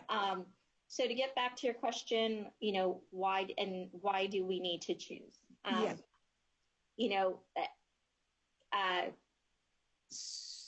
think it's just a matter of what is it that the committee wants to know, right? So if what the committee wants to know is if we're looking at completers, right, then we can certainly provide the number of completers, and that's going to tell you all the students that completed in those specific pathways. Okay. But I think to Member Rucker's point, what she's looking at is that's going to give us a very narrow grouping of students where there's probably a lot of other students that we'd be missing out on that maybe completed 2 courses in different pathways. You're going to have a lot of variation in that, but that could capture the student that maybe went into medical, thought that they wanted to be a nurse or a doctor, saw blood and freaked out and decided that maybe that's not for me. So maybe I'm going to go into the business pathway instead, right? So that's where you're going to get you're going to see a broader range of students if you go with the second. Yeah, and to your questions, what do we want to see? I think we want to see both. Right? Okay. Yeah, we want to see both, but they do 2 different things. Yes. It's the breadth versus depth. Yes. Right? Question. So for the purposes of the funding part, as Member Rucker brought up, we got to think, well, what are we investing all this money in? What are we wanting to see? Well, we do want to see students accessing a broad range of pathways. So in that case, then the second question is important to us. Mm-hmm. But we also want to measure with the funds that we are incentivizing and building pathways, right? So if we're building pathways and extending pathways, then we want to see students that are actually going through sequences because that's the depth issue. Mm-hmm. So I think we want to utilize our funding resources for both. Okay. If we were to look back at the rubrics and the requirements of these applications, I think they address both, right? They're addressing both the expansion of different pathways as well as extending pathways. So I do think that they're both important. I don't think it's an either or. I think it's taking one of these measures for a set of goals that we have developed or probably need to step back and develop clearer goals. And then the other way of measuring the 2-course sequence or 2 courses is for informing us on another set of goals. But it doesn't mean that it's one or the other. I think we're trying to achieve both. Okay. Noted. Thank you, Member Sun. Mm-hmm. Member Williams. First, I appreciate the dialogue. So your questions kind of helped me a bit with my question. I was just thinking about the story that you aim to tell.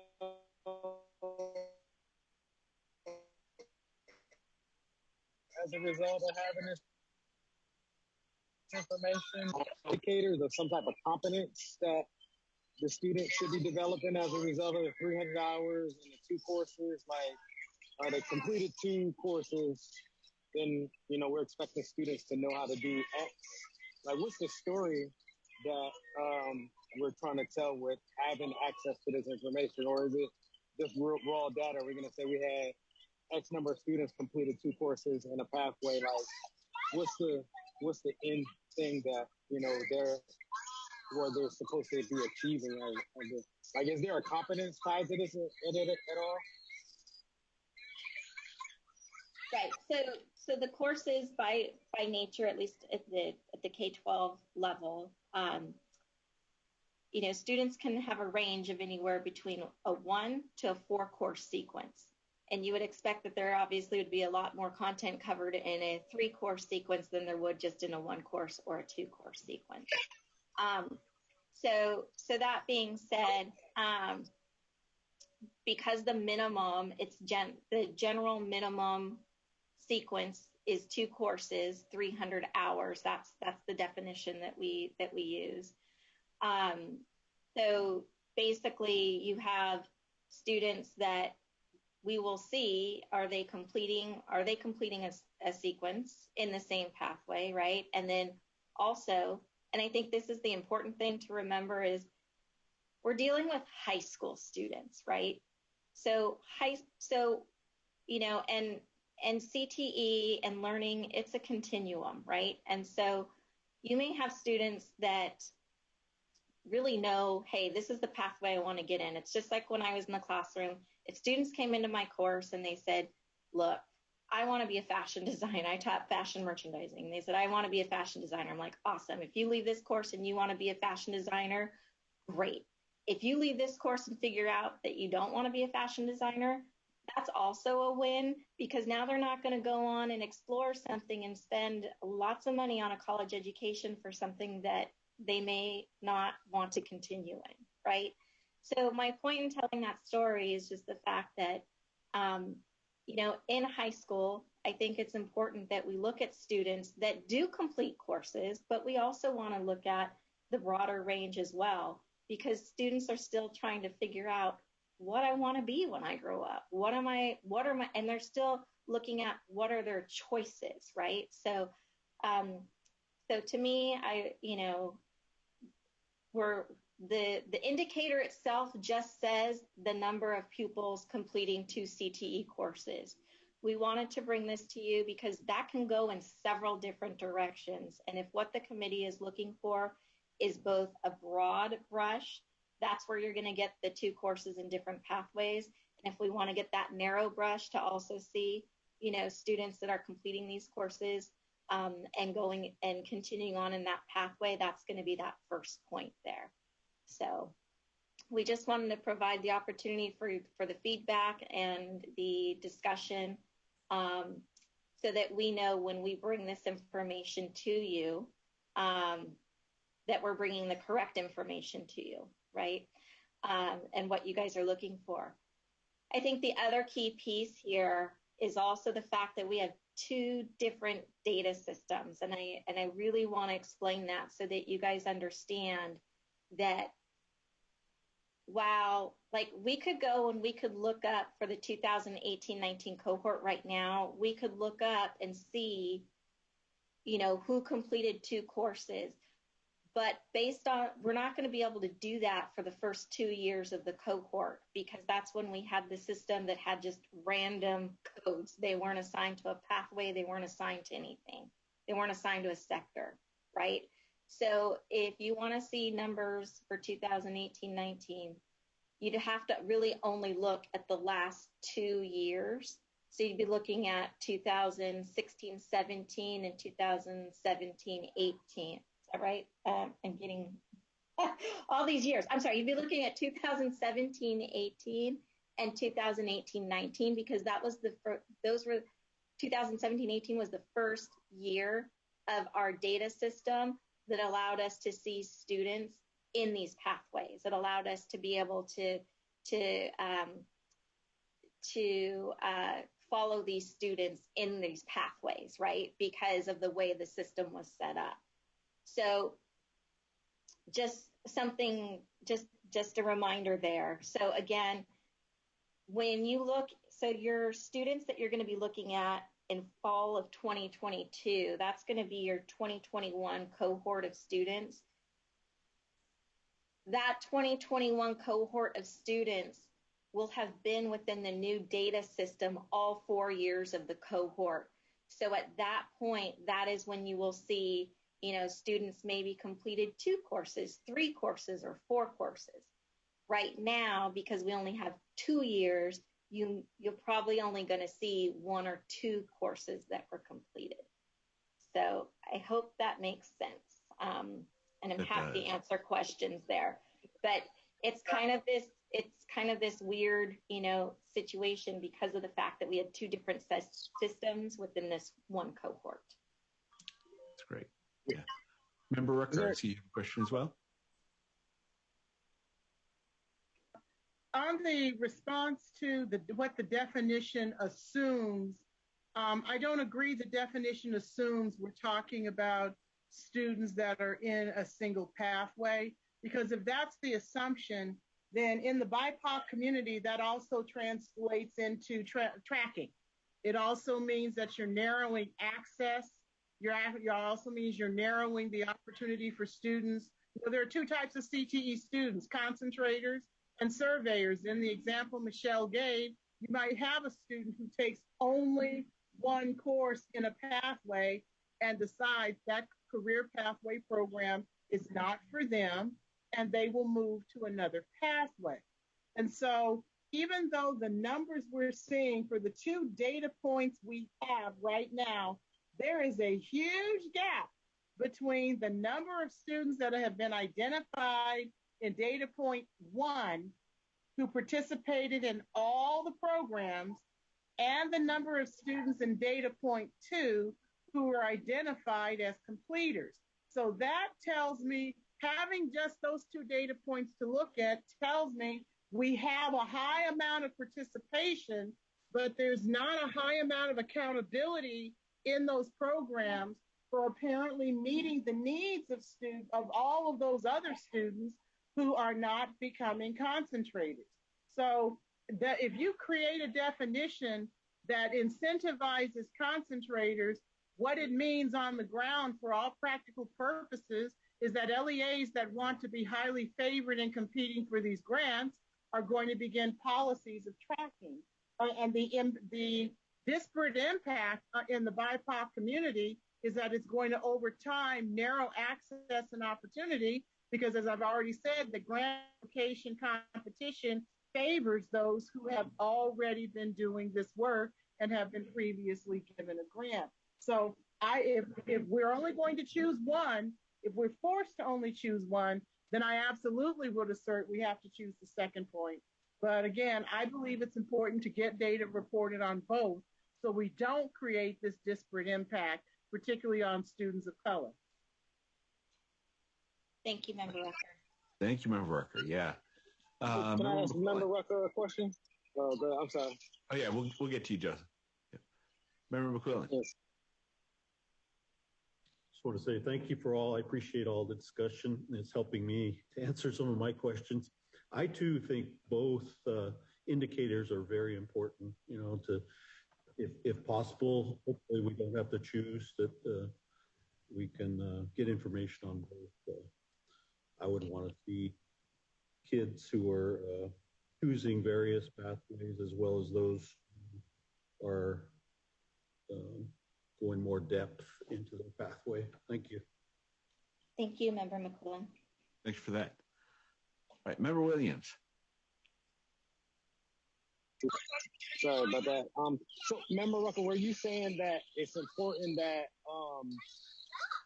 students that are doing exploration, that be treated at the same, get the same priority or same values that students that retain in one pathway is? Like, you should still, the LEA should get credit for students that explore multiple pathways? You're muted. You're muted. You're on mute. We can't hear you. You're on mute. Okay, so what your question tells me, I didn't do a good job of explaining myself. So with the 2 data points that have been presented already, data point 1A tells us about all of the students who participated in the programs that were funded by these grants. And so that includes students who may have only taken 1 course. They showed up because they showed up in CalPads in some way for having taken at least one course. Is that correct, Michelle? That was data point 1A? So, I'm sorry, data point 1A, those are the participants. So those are the ones that, yes. So those are all. That's everybody. So right. They are counted, all students, whether they took one course, two courses, or three courses, whether they jump from one pathway to another, all students who have a CTE course in the CalPATS data system showed up in data point 1A. Right. Data point for the CTE and for the CTE Incentive Grant and the Strong Workforce Grant specifically, because they're just right. Okay. Data point 1B was a narrower group of students. Yes. Data point 1B are the concentrators. Is that correct, Michelle? Yes, what we consider the completers. And so when you compare just the numbers between data point 1A and data point 1B, you're talking about almost less than a third of the students who were reported in data point 1A as being concentrators as reported in data point 1B. That's what led to, so that was the data that I looked at that led me to draw the conclusion as we get to this discussion on data point 1C, if you start narrowing our focus for purposes of reporting and accountability to students who get into a pathway and stay there, the students who are showing up in data point 1A disappear from the conversation because we are going to get information about fewer and fewer students who are participating in a narrower profile of CTE.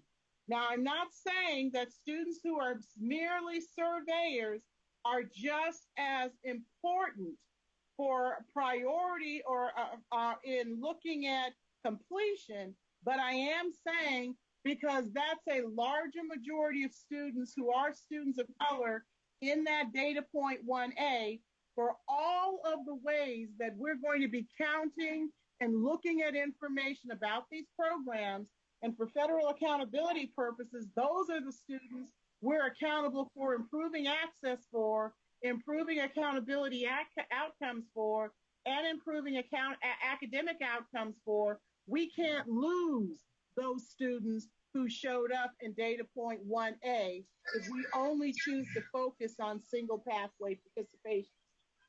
Yeah, so and I guess what I was asking is, should they both get the same value?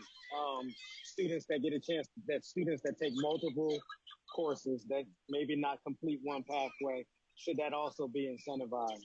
I actually think we should, because otherwise I think we need to equate the values for purposes of what we're asking districts or LEAs to report in this data system. Otherwise, we incentivize tracking. So I guess my answer to your question would be yes. Yes. All right, great discussion here. Yeah. Vice Chair Sun. Yeah, so for everything that Member Rucker is saying for federal accountability in the funds, one data point, but for state accountability on the CCI, I believe that students get credit based on completion of the same pathway. Correct. Right? That's correct. Yes. Yes. So I'm just wondering why I don't know why we are saying it's one or the other. It seems like we would have data for both. Oh. And we should have data for both. It might be in legislation, it's awkward and confusing, but that's part of why we want to fix, right? That could be something we propose, that there are two different kinds of data sets.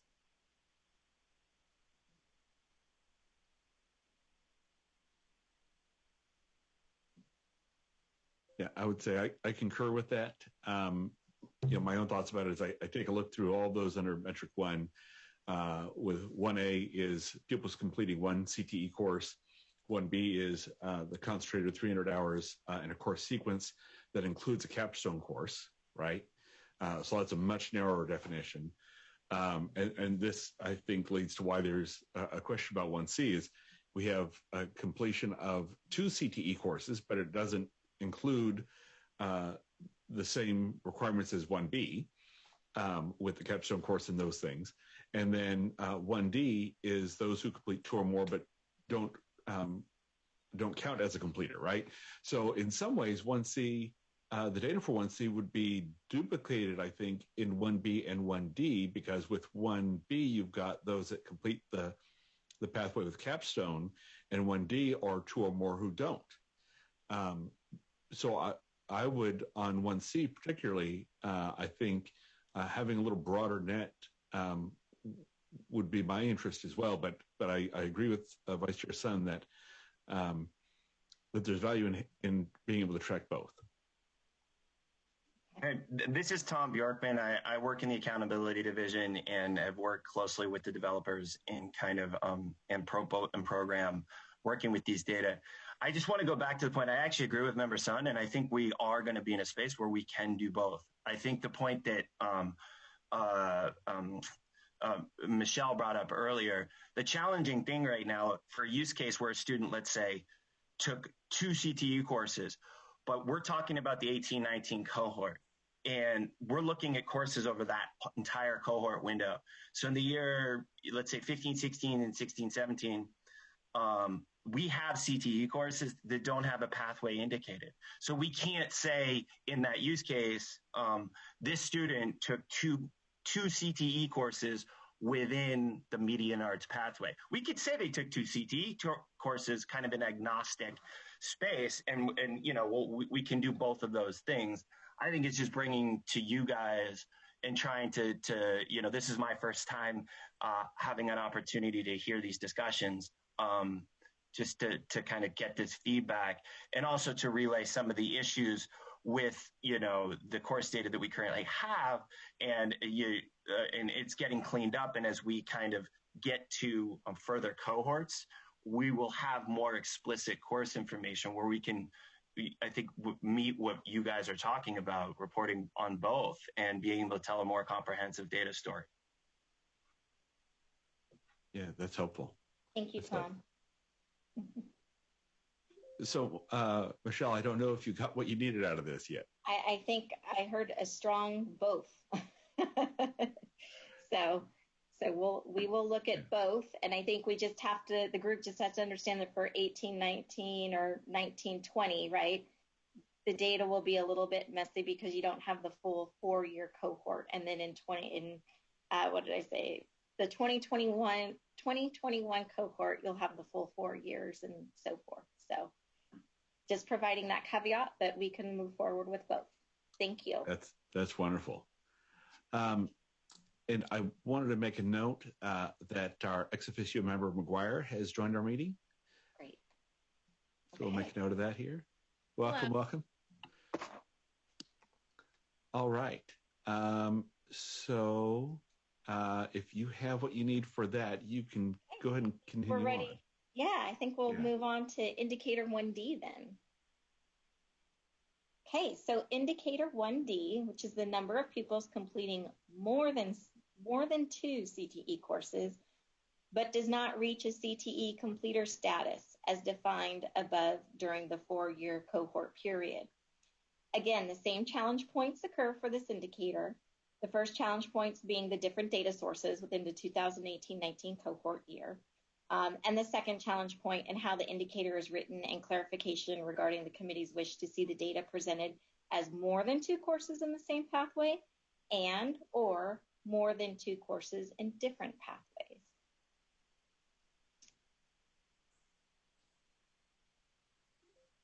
All right, thoughts on this one? I think, does this echo our previous discussion? Is it Member Rucker, I see? There we go, Member Rucker. All right, so both for the same reasons I previously explained. Noted.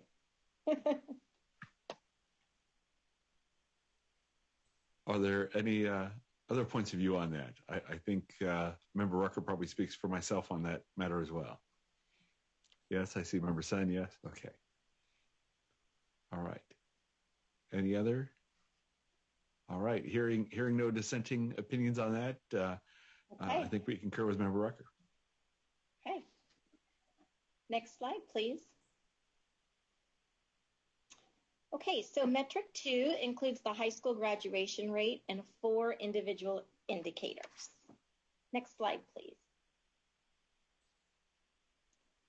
Indicator 2A, an unduplicated aggregate count of pupils in the adjusted cohort for the graduating class where the local educational agency has identified the pupil as having completed one CTE course during the 4-year cohort period. So in the 4-year cohort period year of 2018-19, the CTE Incentive Grant included 264,358 students, 232,592 graduates with an 88% graduation rate.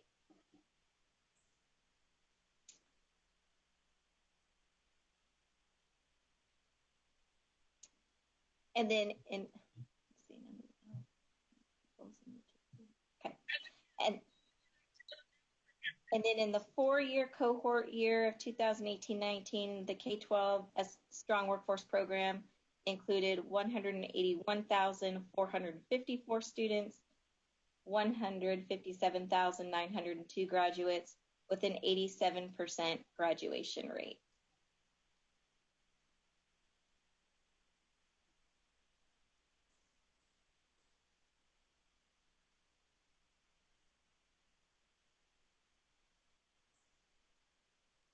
I guess so we're talking about graduation rates. Is that the same as completing the CTE pathway, or you just saying they completed one course and they graduated? Why are we mixing the graduation in? You'll see, Member Williams, you'll see CTE participants, and you'll see a comparator of CTE completer. So those two items that you referenced are broken out separately on this line here.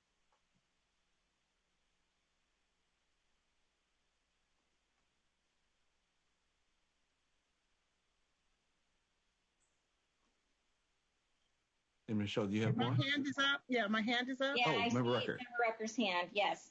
Sorry, go ahead, Member Rucker.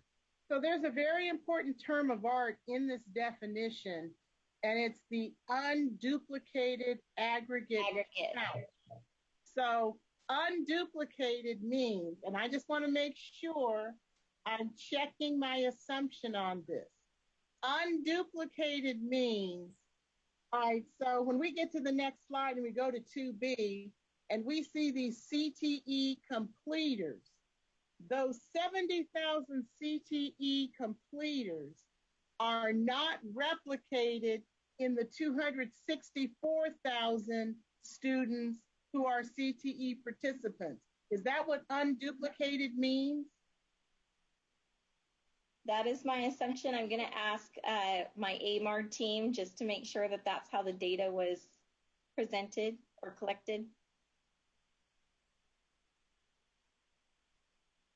Well, we've since updated the definitions per your request, where we're looking at participants as the entire universe, and then completers would be a subset of that. And then we've also provided some more recent data that I'm not sure made it into this, but is would be like a participant but a non-completer. So it gives that larger picture that I think that folks have been talking about, essentially saying we can look at each one of those kind of groups, and then it being the end goal to look at all the different program subgroups at the district level, so we can tell more of a complete data picture, kind of what Member Williams was talking about. Like maybe that's the data story we want to tell.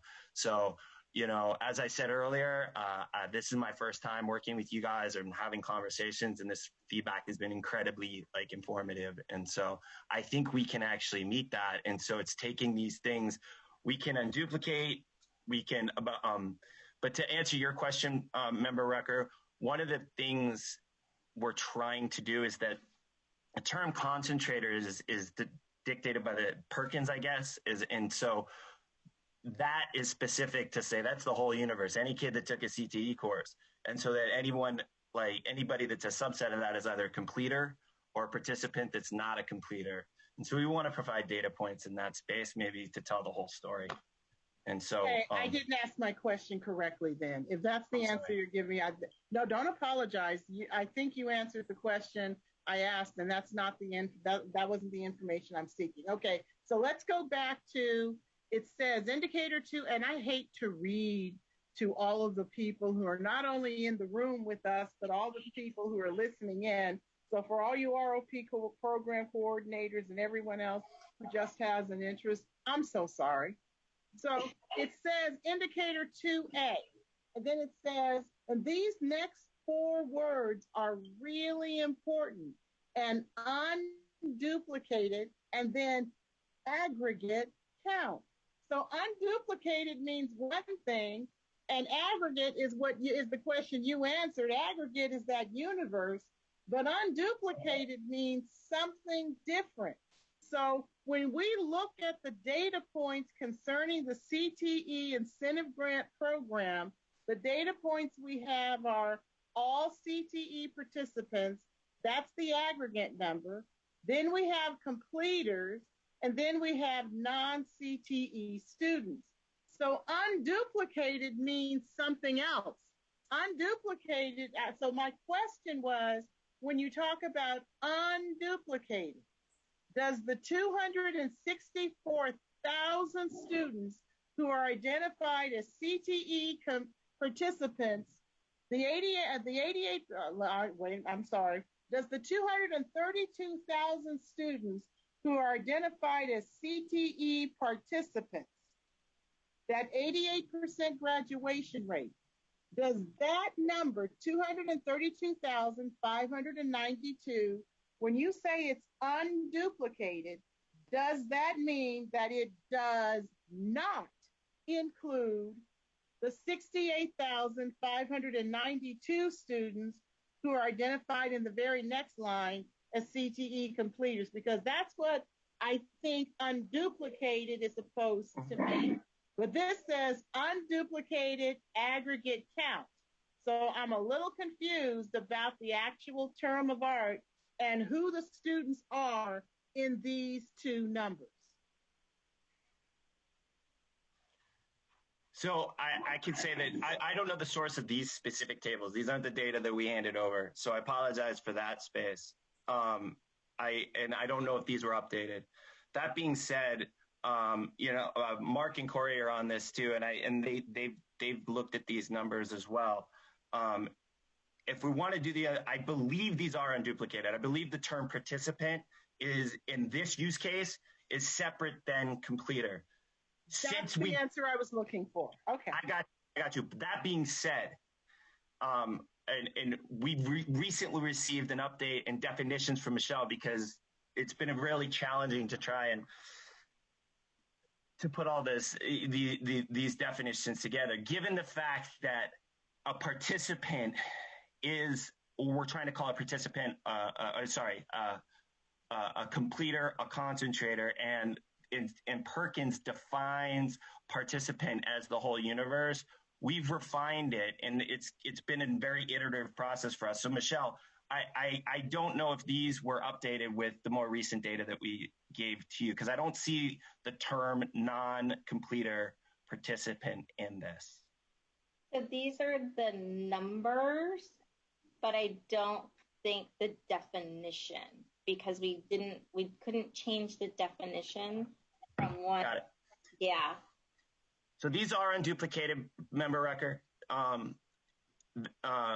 I think, given some of the conversations we've had with programming, given some of the feedback we're getting here, we'll make sure to provide some very specific definitions of what each one of these kind of student populations are.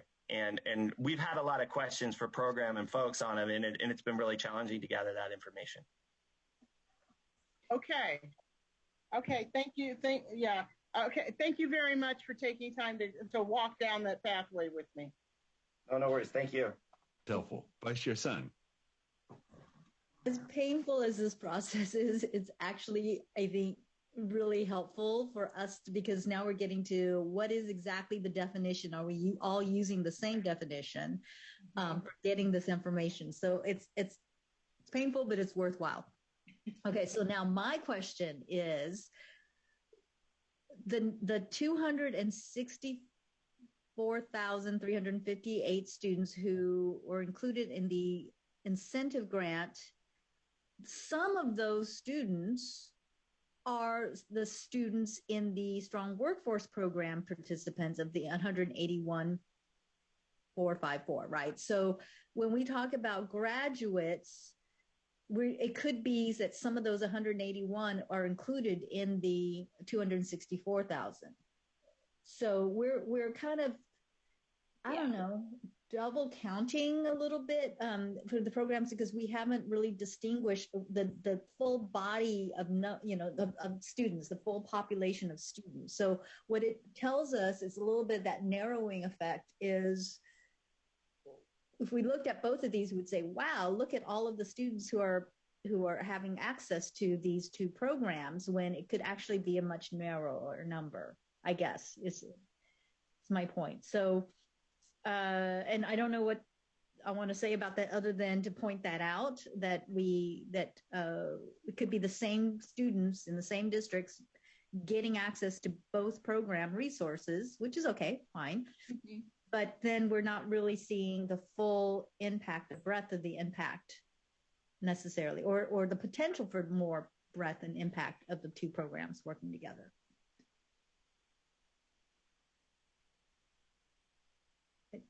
Right, yeah. Is there a response on that one? I raised my hand again. Yeah, and I guess, and the other thing is, it's odd because then we have Perkins completers at 97% graduation rate. And wouldn't some of those Perkins completers also be part of the other programs? There are, yeah. The answer is yes. Yeah. Yeah. Okay. Vice Chair Song, as it relates to looking at the numbers between the CT being reported on the CTEIG grant and the Strong Workforce Program grant, there was nothing in any of the enacting legislation or in any of the regulations from the Department of Finance that would have required a disaggregation or an unduplicated count to be identified between these two programs, especially since one of the best and most detailed reports we get from the department is about the number of LEAs that have applied for funding for both of these programs.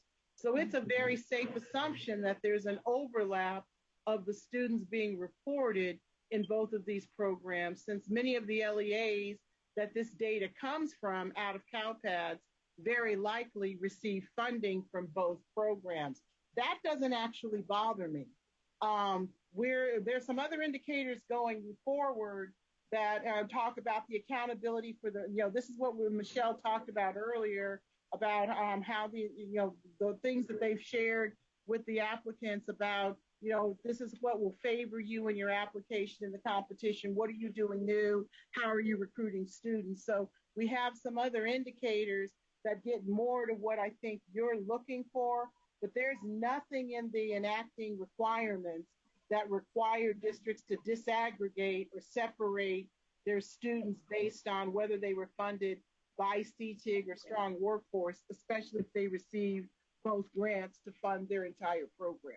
Right. No, and I understand that. And I guess the question is, when we get information like this and we see that if someone didn't understand that there was this overlap, they would see and say, wow, look at Perkins. Yes. Look at Perkins. Wow, they are graduating at such a higher rate. Why is that?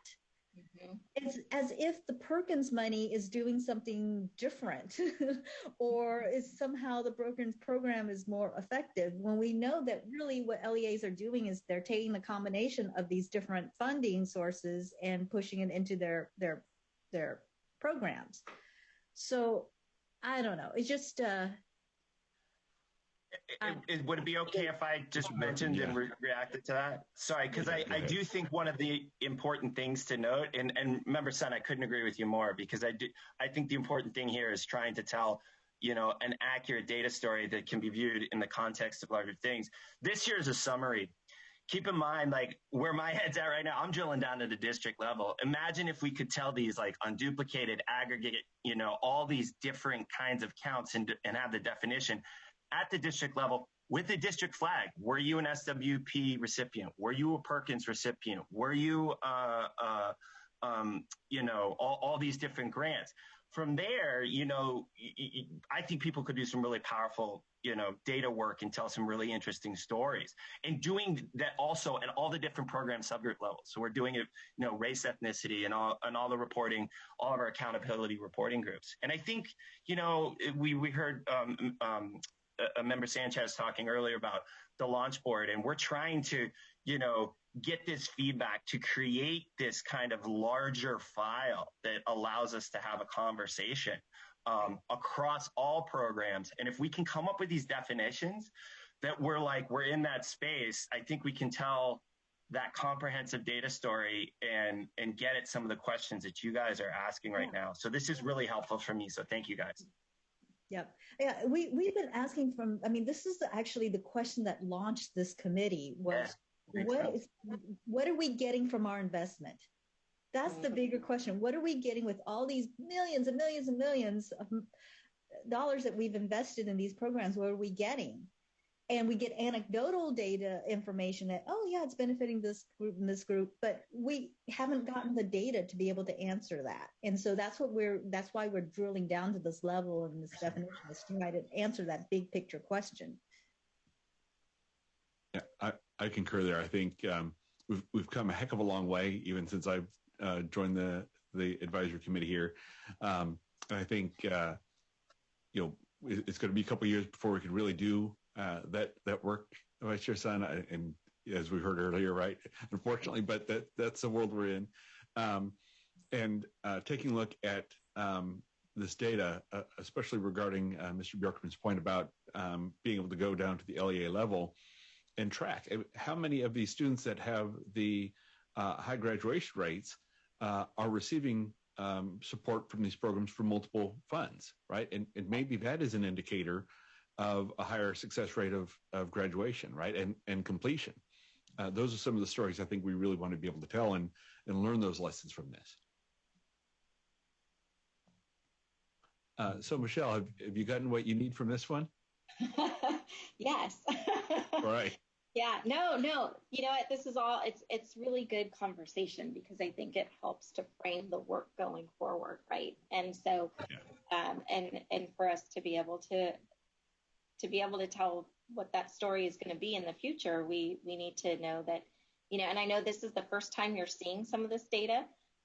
It was the first time we're seeing some of this data too, right? And so I think, if nothing else, at least this provides a good conversation about the data itself. And, this committee is tasked with deciding, are these the right indicators or not? Or are these the right metrics or not, right? And so I feel like we're finally getting to that point where we can start to kind of have better conversations around that obligation for the committee, because we're able to see some of these numbers and react to them and respond in a way, to ensure that, just because they were written in legislation doesn't mean that they're the right metrics for this particular program, right?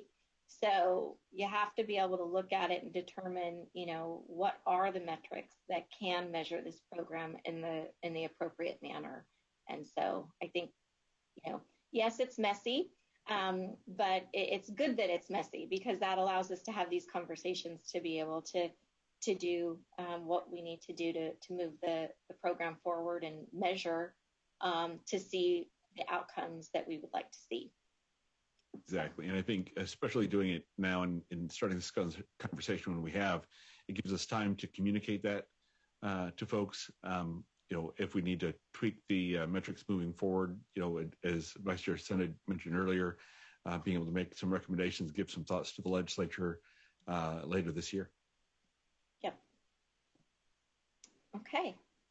I think I see Member Rucker's hand still up.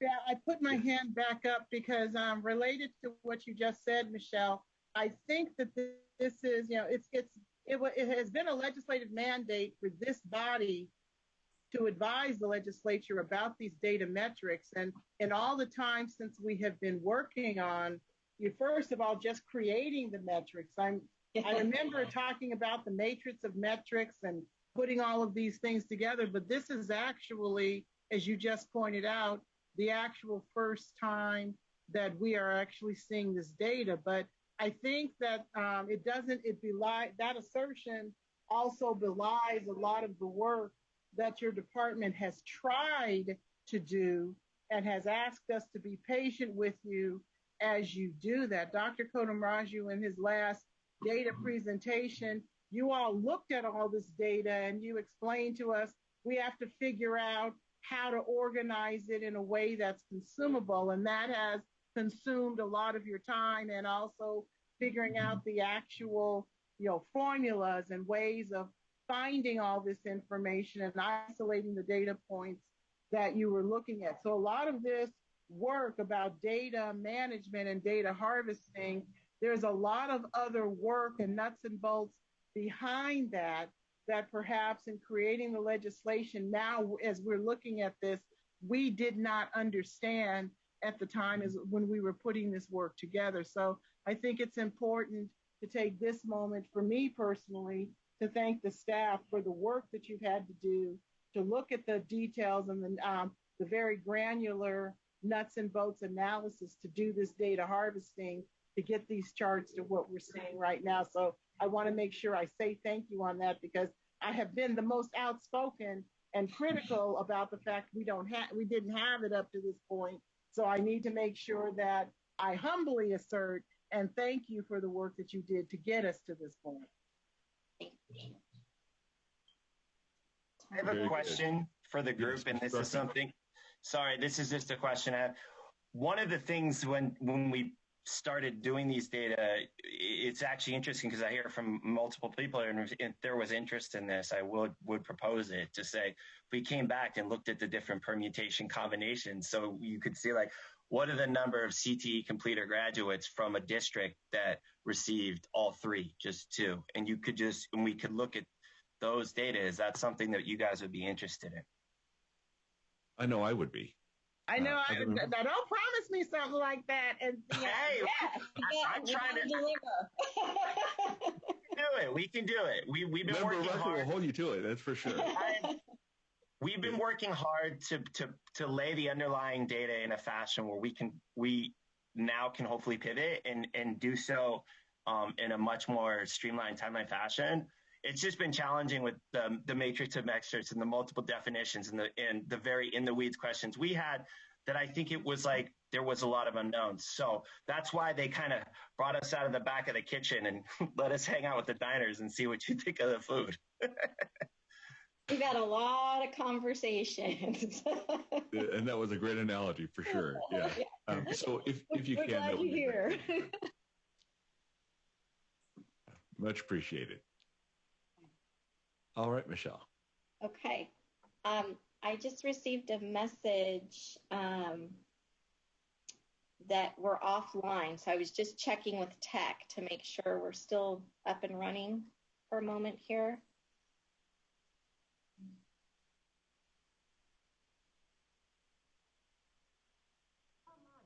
We are online. We are online? Okay. All right. Okay. Very Thank you. good. All right. And I would note we did have some comment in Q&A. I don't know if we wanted to address it now or later.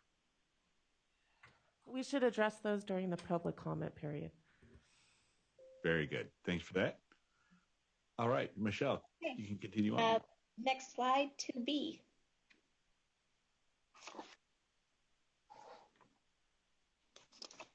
Okay, so 2B is an unduplicated aggregate count of pupils in the adjusted cohort for the graduating class, where the LEA has identified the pupil as having completed at least one CTE pathway within the last 4 years.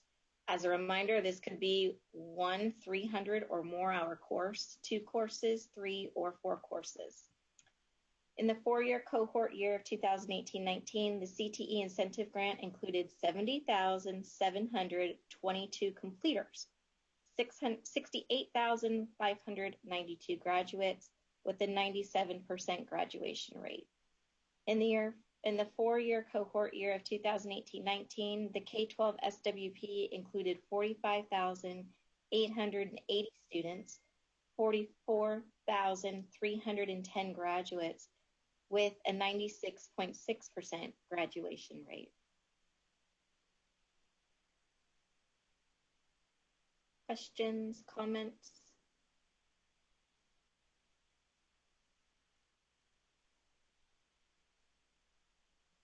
I think aside from the discussion we had earlier about unduplicated and aggregate, Yes. I think that will clear up a lot of the questions with this. Okay. Are there any comments, questions from folks? I'm not seeing any. Okay. We'll go to next slide, please, for indicator 2C. So indicator 2C is an unduplicated aggregate count of pupils in the adjusted cohort for the graduating class, where the LEA has identified the pupil as completed two CTE courses during the 4-year cohort period. Because of the nature of the indicator identifying 2 CTE courses, the same challenge points occur for this indicator. First challenge point being the different data sources for the pathways for the 2018-19 cohort year. And the second challenge point is how the indicator is written and clarification regarding the committee's wish to see the data presented with 2 courses in the same pathway and or again 2 courses in different pathways. Right. Comments and questions on this one? My own would be that I would echo our discussion on 1C for this. Okay. Are there any other thoughts or discussion on this?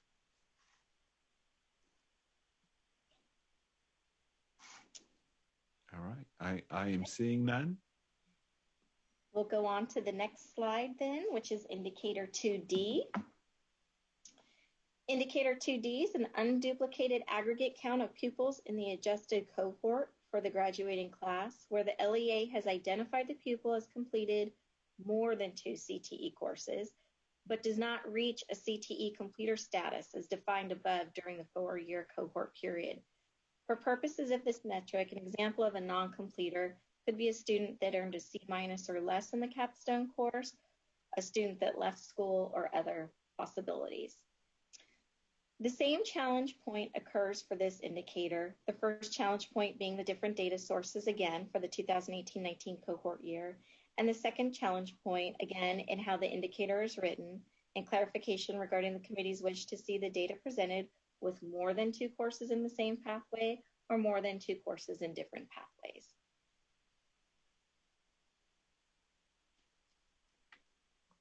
I don't want to assume, but I'm thinking the assumption could be both based on the prior conversation. We want to match our discussion for 1D, right? Yep. Okay. Okay. There you go. Thank you for that. Okay. Moving on to the next slide then, metric 3. So metric 3, the number of pupils meeting academic and career readiness standards as defined in the CCI associated with the California School Dashboard with 4 specific indicators. Next slide, please. Indicator 3A, the number of pupils meeting a score of level 2 standard nearly met on the Smarter Balance grade 11 English Language Arts assessment. This is a CTEIG only indicator per statute. This is a sample of the data to be provided for the indicator 3A. While the indicator specifically requests the score for pupils meeting a score of level 2 standard nearly met, CDE staff have worked to provide you with data to cover all 4 levels, including level 1, standard not met, level 2, standard nearly met, level 3, standard met, and level 4, standard exceeded.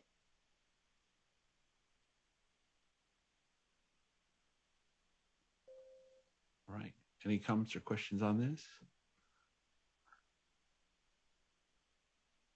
This is a lot of Hold information. on, there's a lot of information here. Hold on. There is. Yeah. Well, let's give everyone a few minutes here. A couple minutes.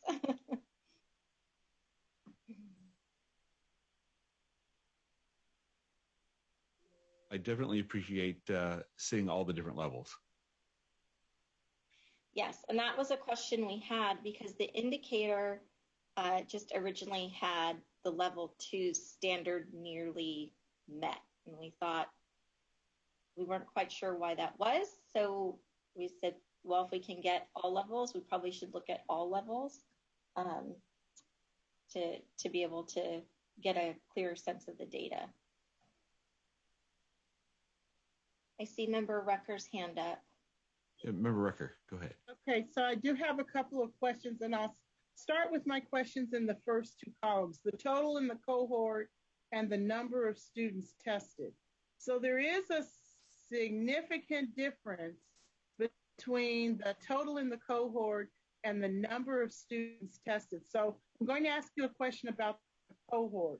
For the year that we were talking about, and I remember these very dogged and very detailed discussions that came to the board from the technical design committee as they were looking at the year 4 cohort, the 4-year cohort and the year 5-year cohort. For the total in cohort for the year we're looking at, does this include 5-year and 4-year students or just 4-year students? And I'm asking that just because I know because if I'm remembering the year we're looking at, we had both students that were counted separately. I believe this is just the 4-year. That's what the presentation, we've done everything based on the 4-year adjusted cohort. Okay. Tom may have some other information, but I believe this is just the 4-year. Okay. And so the reason why I asked that question is because as you go through each of the records, each of these 5 records, there's a significant difference between the total, with the exception of all completers, all CTE completer students, there's a significant difference between the total in the cohort and the number of students tested. Do you have any information about the reason? And this is not something you're required to have. So saying no just simply is letting me know, move on. But do you have any information about the reason why there's such a difference in the number of students tested and the total number of students in the cohort? I do not. I don't know. Tom? Awesome.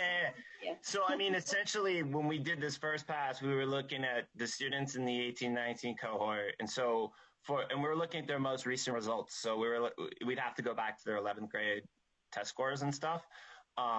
So you're going to have people that fall off. You're going to have a student that just didn't test in 11th grade for whatever reason.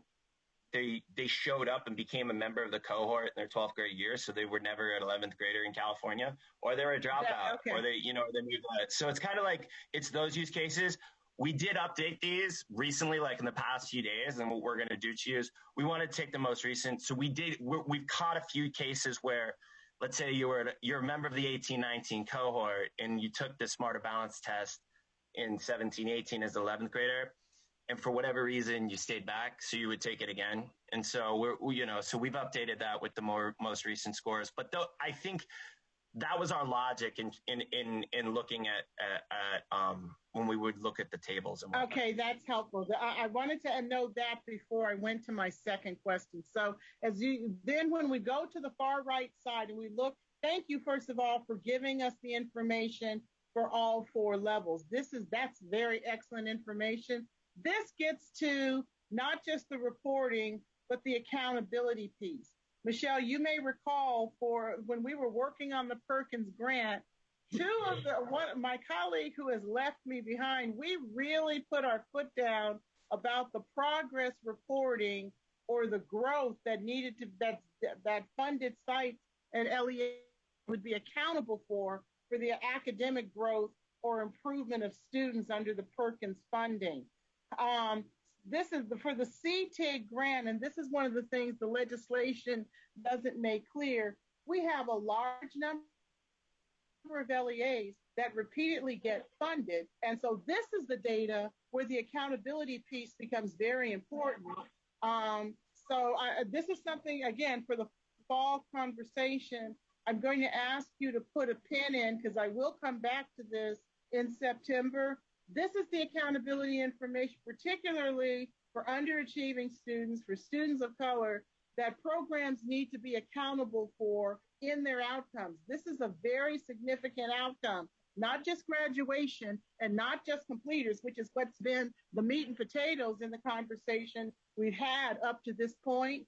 So this is the accountability conversation that needs to become an aggregate element of decisions about how to fund new programs, but also how to fund programs that continuously get funded, but don't show growth or gains in these areas, moving students up in these percentages that are meeting standards and so on. So I'm so pleased, even though you're not required to share this level of granularity for all 4 levels, I think this is an important part of the report, and I'm really glad we got it.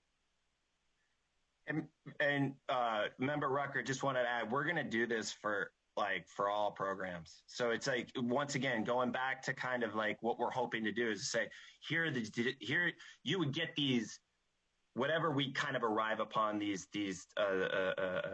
student groups, these CTE student groups, you know, we would do it at a district level, at the subgroup level, and then indicate, are they receiving funds in these different areas? And so hopefully that can help with the data story. I absolutely agree with you, Thomas. And I hope you don't mind me calling you by your first name, not your. Yeah, it's great. Absolutely. Absolutely. Because where I see this conversation going is that we're going to start seeing LEAs and districts talking about how over 50% of their students either met or exceeded the standard for performance. But the problem is, you know, while they may be able to say that, the fact is, as we look across this data, about 40% of students are not, and that figures in, you know, some of the graduation rate differences that we were seeing that Member Sun brought up comparing between the 2 programs. I'm glad to see such high numbers of students who are meeting or exceeding the standard across the 5 categories being reported here. But there's a significantly high number of students for whom these programs still are not meeting those needs. And that's something this data is making clear we have to talk about and understand how to hold the programs that get funded accountable for that. So this is very important data. And I'm done. Thank you. And Thank you. Member Rucker, I would add to that a little bit in light of some of the information we had at previous meetings about the disparate impact by race on completion and graduation rates. And so I think at the very least, even though it's not part of what we are required to report, I think we have a bit of a moral obligation maybe to inform and make sure that disparate impact is transparent, particularly to the LEAs, so that we can really begin identifying methodologies and best practices that reduce that disparate impact by race, right? Because I was particularly disappointed in seeing some of the data previously about that. And so hopefully this will be a mechanism we can use to address those things. All right, Michelle, back to you. All right, let's go to next slide, please, for indicator 3B. So indicator 3B, the number of pupils meeting a score of level 2, standard nearly met on the Smarter Balanced, grade 11 mathematics assessment. This again is a CTEIG only indicator per statute. Again, CTE staff have provided a sample of the data to include all 4 levels. In addition to indicators 3A and 3B for CTEIG, and as Tom mentioned, the CTE does have information that we could provide the same type of information for the K-12 SWP and Perkins programs as well, which we could do at a later date. But again, these are the math assessment, grade 11 math assessment for 2018-19. Member Rucker? Member Rucker. Just want to say, okay, so the indicator says the number of students meeting a score of level 2. So in the title columns, I have total in cohort number of students tested, number of students with scores. What's wrong with this picture? So what I do get is the percentage of the students with scores who met level 2. I didn't actually get the number of students who got that score. So I know it's not possible. 382,000 students got the level 2 score. That doesn't add up. So there's a column missing in this part of the report.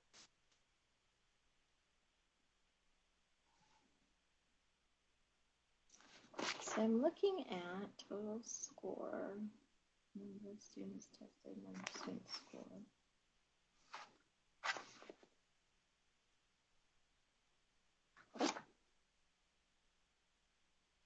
Just simply to add the data point in that column where it says percentage of standard narrowly met at level 2, just for the data point of the number of students, that 23.2%. I just can't do that math in my head without taking off my shoes so I can count with my toes. I'm sorry, Member Recker, you cut out there for a minute. I don't know if it was just but was there a specific column that you're requesting to be added to this? Yeah, a specific data point. The indicator says that, and it's not you, it's probably me, the number of pupils meeting a score of level 2. This chart doesn't have and this gives a percentage. Got it. Yeah, this gives the percentage, not the number. We could do the number, guys. The reason why we did this, if you look at the actual CAS reporting site, I think it has to do with suppression purposes. We wanted to stay consistent with that, with the percentage stuff. And some of the data that we provided and did something that was much more comprehensive that didn't really, I think, fit on a slide here. Anyhow, where you could actually look at the state averages and other things too. So I think it just had to do with how it's reported, in the building currently. Yeah. Oh, I understand that, but again, since the legislative requirement is to report the number, not the percentage, we just have to make that correction on this chart. Yeah, and we can go back and look at the actual legislative piece.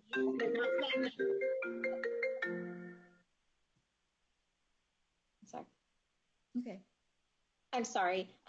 So we can go back, Member Recker, and look at what the actual legislation says, because these are indicators of the actual metric, right? So the metric says one thing, and then these are the indicators within.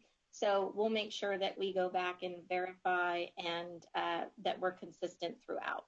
Okay, so you're either going to be changing the descriptor for what indicator 3B says, so you're not going to be reporting the number, or you're actually going to be revising this chart so that for level 2, as it relates to 3B on this chart, you're reporting a number, not a percentage. A percentage. Unless there's a way to report both, right? Have the percentage of the raw data underneath. That's a little more complicated, though. Okay. Vice Chair Sun. Thank you. So, I was a little surprised by the number of students tested versus the total number in the cohorts. So it seems very few. I am wondering if some of this is because we're taking the full body of the number of students, including 12th graders, but then we're looking at the 11th grade math assessment. I'm wondering just how, if these numbers match up, because 12th graders. Right. I think that's a fair assessment. If Tom wants to add we can revisit it, but like I said, I think one of the things we had to look at two test years. We had to look at the for the 18-19, we would look at 17-18 or 18-19. I think the challenging thing is that the way the cohort report works and the way a student becomes a member of a cohort is that it looks back to their first 9th grade year, as I think Member Sun. So it's like, if there was an 11th grade test score that was in a prior year, then they shouldn't have been in the cohort. There's something up with that, Right.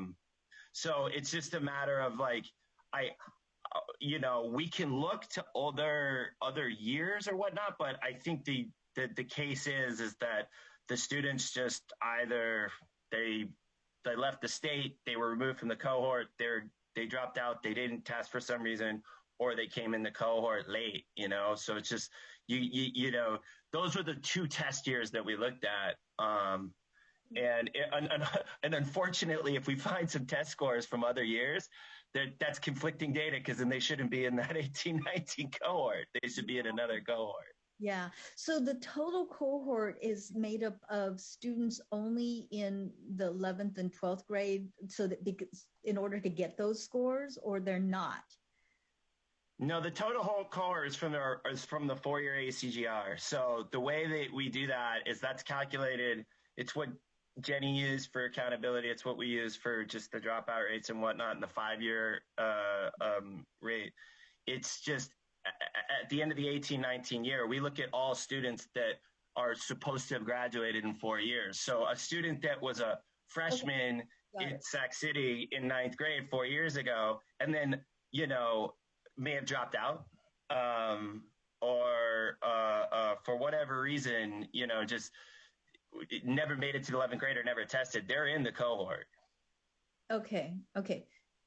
So these are students who are seniors who had finished, because that's how that data, the graduation data is calculated. So they're not. Well, the cohort could be any, there's students that are in the cohort. So they either graduated, they didn't graduate. Yeah. They dropped out, they left, they dropped out after their 10th grade year. They maintain in the cohort.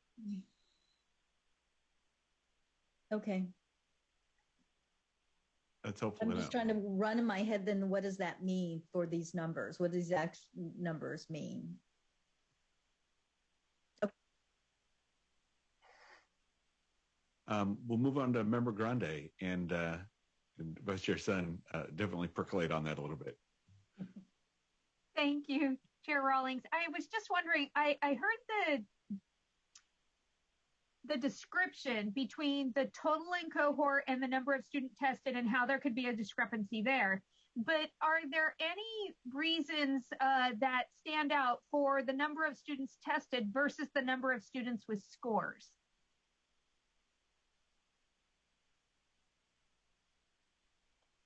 Yeah, so that's actually a metric that's reported on our CAS website as well. And so there could be a use case where a student logs in and starts a test and then only does like 2 or 3 questions and then never logs back in.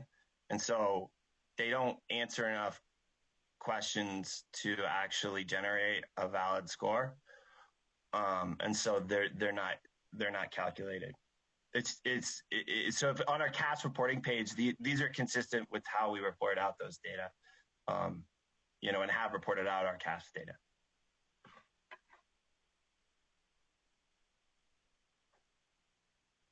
Got it. Any other questions or comments on this? I know this is one that's hard to wrap our heads around a little bit. All right. And if we need to, we can come back to it. But Michelle, back to you. Okay. And I think we'll go to, I've got the notes on here, pupils, the percent versus the number for what's been asked. So let's go to indicator 3C. So that's on the next slide, please. So indicator 3C, the number of CTE completers as defined in the CCI associated with the California School Dashboard. Again, the College and Career Transition Division and AMARD are still in discussions over this metric, and we'll bring this to the September meeting. As an FYI, CDE staff will be able to provide this information for 2018-19, but not 19-20 and possibly not 2021 due to the pandemic and students not being tested in Smarter Balance during those years. Any questions? I am seeing that on this. So we're going to see this in September, you're saying? Mm-hmm. Yes. Okay. Okay. All right, next slide is indicator 3D. Okay, so indicator 3D is the number of pupils completing college coursework as defined in the CCI associated with the California School Dashboard. These numbers do not include community college coursework, dual enrollment, articulation, etc., and we'll work to bring these updated numbers to September's meeting. In the four-year cohort year of 2018-19, the CTE Incentive Grant included 35,526, or 51.8% of students that met the CSU and UC requirements. And then in the four-year cohort year of 2018-19, the K-12 SWP included 23,509, or 53.1% of students who met the CSU and UC requirements.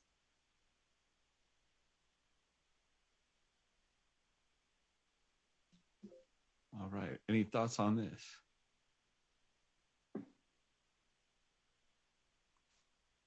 My only thought and comment here is remembering back also to our previous meeting about the number of districts that in schools that aren't really providing a full scope of coursework that would help them meet the UC and CSU requirements, right? So that kind of disparate impact is still in the back of my mind, and it is reflected here as expected, but that is a point of concern on how do we get that changed. But that's a different discussion for a different time. Member Rucker. Thank you, Member Rollins, for bringing that point up. I think the other thing this points out is, we struggled for a long time to understand who the students are that we're identifying and counting in the CCI, and we've been really purposeful on trying to make sure it balances indicators for college and career. I think it also this also points out that there's some other work still to be done to complete the building out of the CCI as well. Yes. Thank you, Member Rucker. All right. Any other comments? Okay, we can move on. Okay, metric 4, next slide, please. Okay, metric 4, the number of pupils obtaining an industry-recognized credential, certificate, license, or other measure of technical skill attainment has 2 specific indicators. Next slide, please. Indicator 4A, the number of CTE pathway completers obtaining an industry-recognized certification will be reported during the September 2021 CWPJAC meeting. Data for the 2018-19 year was collected through the survey only and will be reported based on the survey data that was collected. Data for 2019-20 was collected as part of the annual CTE completer survey in March of this year, and the data was entered into CalPads and collected into CalPads. So other than this year, 2018-19, future data will all now be collected in the CalPads system.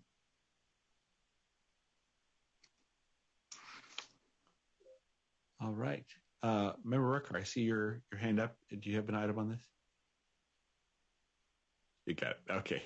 I keep trying to lower it and I can't lower it. There we go. I couldn't lower it. Well, we always like when you ask questions, so I'm good for that. All right. Any other comments or questions from folks? All right. Okay. We can move on. We'll continue on to indicator 4B on the next slide, please. So indicator 4B, the number of CTE pathway completers completing work-based learning experiences. So there's no data to report for 2018-19 for indicator 4B, as this data is just being collected for the first time in CalPads for the 19-20 year and will be reported in September 2022. So all of our LEAs are in the process of actually reporting this data right now as we speak. Michelle, we have a definition for what work-based learning experience is. So we have, it's in the CCI, or not CCI, but okay. It's in the data collection that we're doing as part of the CCI. So right now, it includes things like internship. It includes things like a virtual/simulated work simulated workplace experience. Yeah. And there's some other definitions too. Okay, yeah. If it's in CalPads, it's probably in the CalPads thing. It's in the code sets. Right? In the code section. Code sets, right? Yeah, and this is not any kind of hurry or anything. It would be I would be interested to see sometime if we could just see what some of those definitions are being reported into CalPads, because how LEAs are seeing those and interpreting them as they're reporting. But it's not a issue. It'd just be nice to have it in one place.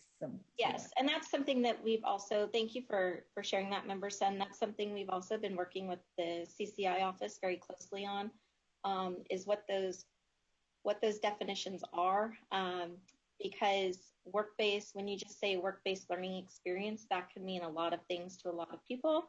And we know that work-based learning, there's a continuum, everything from, a guest speaker to a job shadow to placement of a student, in an actual internship and so forth. And so we've been doing a lot of work with the CCI office, and then again in those definitions. And again, this is the first year of reporting that information so that it can be analyzed. Okay. All right. Member Williams, and then I'll have a question for Michelle. Getting off the mute, and this may come up on the second slide, but to Member Rucker's point earlier, are you also looking at this for non-CTE completers? Because it almost be like if you don't complete the pathway, then you might not get a work-based learning experience. Right. So for this particular purpose here, we would be focused on the CTE students. Again, I think brings the question up, do we look at the pathway completers versus those that might have been in multiple pathways? We would look at it we could look at it a couple different ways. For the CCI purposes, it includes all students, not just CTE students. But again, for the purposes here, that may be something for consideration as we move forward to make sure that we look at those experiences for all the students, whether they're a CTE completer or a CTE participant. Okay. And then since you do have this indicator, I just want to take the opportunity to press again on the importance of actual work experience in connection to employers. And if we can figure out how to make that an actual incentive for LEAs to work toward where students are actually being exposed to employers, because you can do work-based learning without being exposed to an employer. And if there's any way that can show up, that I think it'll benefit students a great deal. Great. Thank you, Member Williams. All right. And so I've got a couple ideas here. One is just for clarity, and particularly thinking about, to Member Williams' point there, making sure that our pathways are aligning to employment, whether they, it goes, college and career readiness, and making sure that we're aligning properly. With this metric particularly, are we looking at those completers whose program has included work-based learning experience, or is it folks who are in a pathway in a program that then go on to complete a work-based learning experience? So I think it's a little bit one and the same, because the way that the data is reported, it's collected at the student level. So the fact that this is going to be collected, that they're collecting it right now at the student level, will hopefully allow us, and this is probably more of a question for Tom, I don't know if, because they haven't gotten this information yet, since we're just collecting it now, right? And this isn't being collected for post-graduation, right? Postgraduates. These are people these are experiences while students are still in high school. Got it. Okay, that's really what I was looking for. Great. And then the second point I wanted to ask about is, as we are rolling these things out, it goes back to my earlier question about making sure we have the right support for the school employees doing the coding, particularly at like the counselor level, and making sure that our TAP teams and our coordinators are well equipped for that and are part of this discussion, so that we can make sure we have a closed loop, right, when it comes to a student going through a program and the type of support they're being provided by the school site, and then how that data gets reported back to us, so then we can learn from that, and particularly our TAP coordinators are able to learn from that and help support others, right? So I want to make sure we're closing loop on those kind of things. Yeah, and that's a good point, Chair Rawlings, because that's probably another training that we could do for the TAPs and the pathway coordinators, is helping those K-12 folks on how to report their work-based learning indicators as we move forward. So yeah, and I would say out of the K-12 counterparts I've heard from over the past year or two, the two areas regarding these programs that catch them the most are the match, the financial match, and managing that and taking the best advantage of it. And then the second is the challenge that I've heard some school sites have, individual school sites, not just district-wide, right? But individual school sites have in making sure that their staff are well equipped to do the kind of reporting we're asking for. Correct. Yeah. Okay. Any other comments? All right. We're good, Michelle. Okay. We'll go on to metric 5 then, and that's the next slide, please. So metric 5 is the number of former pupils employed in the types of businesses in which they are employed, which will be reported during the September 2021 CWPJAC meeting. Again, the data source for this was the survey that we did for the year 2018-19. So this will be just purely based off of the survey data that was collected for that year. And then again, this past year for 2019-20, we started to collect this information within CalPEPS. Okay. All right. Any questions on this? Okay. We can go on. We'll go to the next slide, and that's metric 6. So for metric 6, the number of former pupils enrolled in each of the following: 1, a post-secondary educational institution; 2, a state apprenticeship program; 3, a form of job training other than a state apprenticeship program. So this metric 3 has 3 indicators as listed, and these will be reported out again during September 2021 CWPJAC meeting. Again, these metrics were collected through the SNAP survey in 2018-19. We now have all of this information included in our CTE completer data survey, which then gets entered into the CalPAD system for the years 2019-20 and moving forward. All right. Looks like we're going to have a data-filled September meeting too. Yes. That's good. Member Williams, you have a question. Yeah, is there any value making this a little bit more specific or connecting it to WIOA in any kind of way, like these students that are going into the WIOA system? Because 3 is talking about it, but just trying to strengthen the partnership with school districts, workforce boards, and encouraging that kind of co-enrollment or after high school enrollment. Right, so I'd have to go back and look at our exact definition of how we collect it to be able to tell you, Member Williams, if there's that specific connection or not. And I apologize, I don't have that information in front of me at this moment, but we could certainly look at that. Yeah, because if they get intentional about it, because you think about it, you got a student that's practically spending 4 years in a CTE program.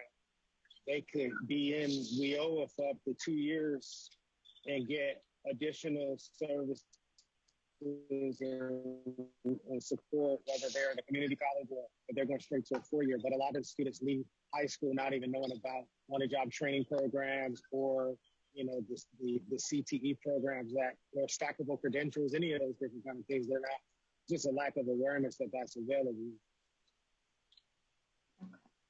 That definitely sounds like something we'd want to talk with our TAP coordinators and everyone about, right?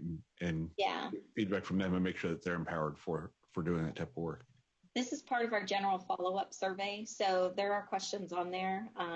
And we could send you the survey if you'd be interested to see that. I just can't remember off the top of my head what specifics are on there right now.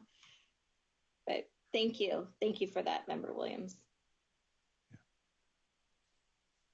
And Member Williams, would you be wanting to see the survey, or are you good? I'm good. I mean, only if you think that I can add value. I mean, I don't want to create a whole bunch of extra work. You know, I see a lot of promotion around FAFSA, but would like to see a same effort in getting folks connected to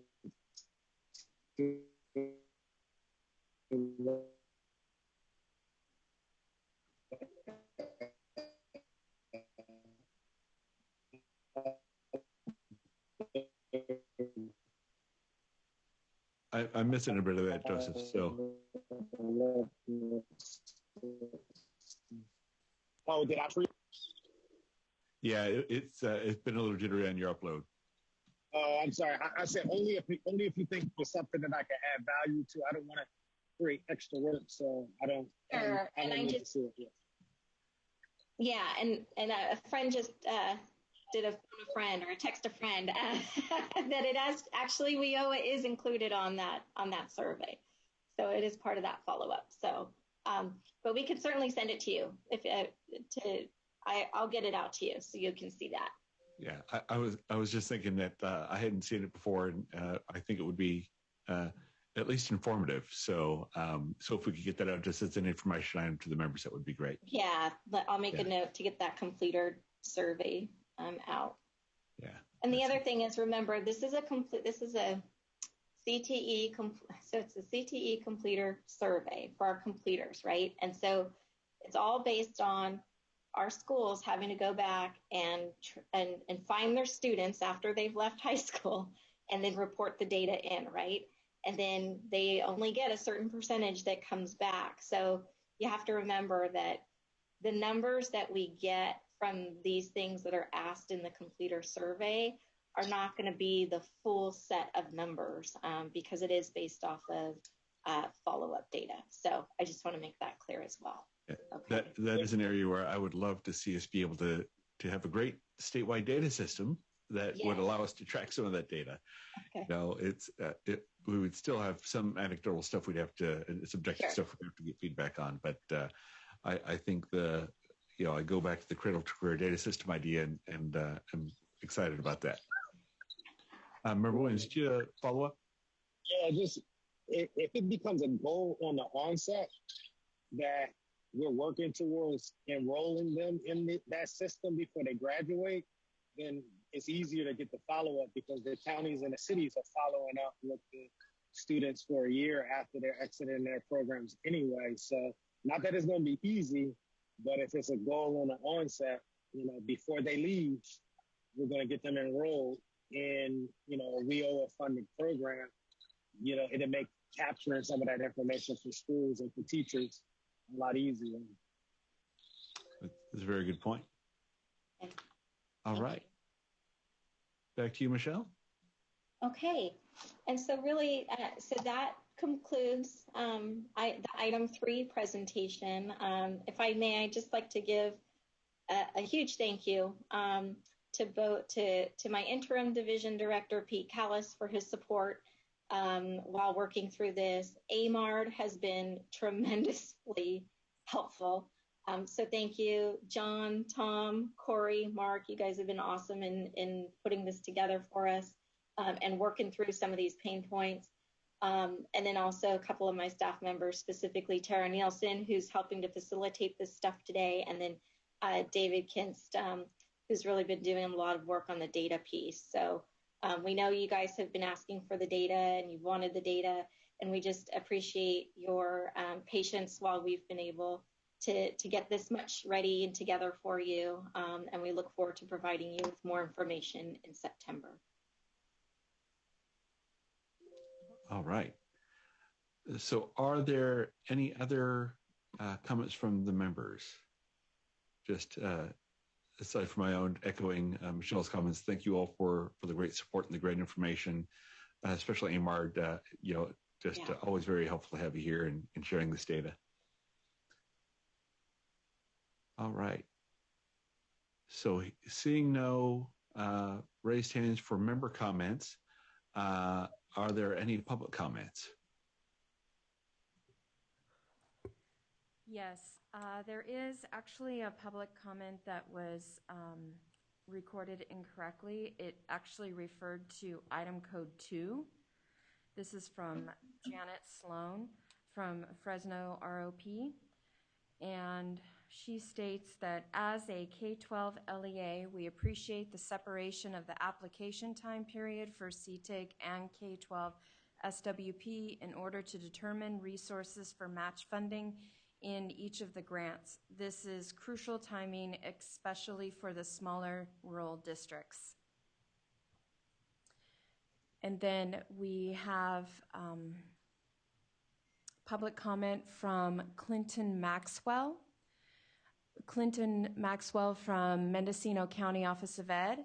Member Rucker was struggling with unduplicated in Indicator 2A.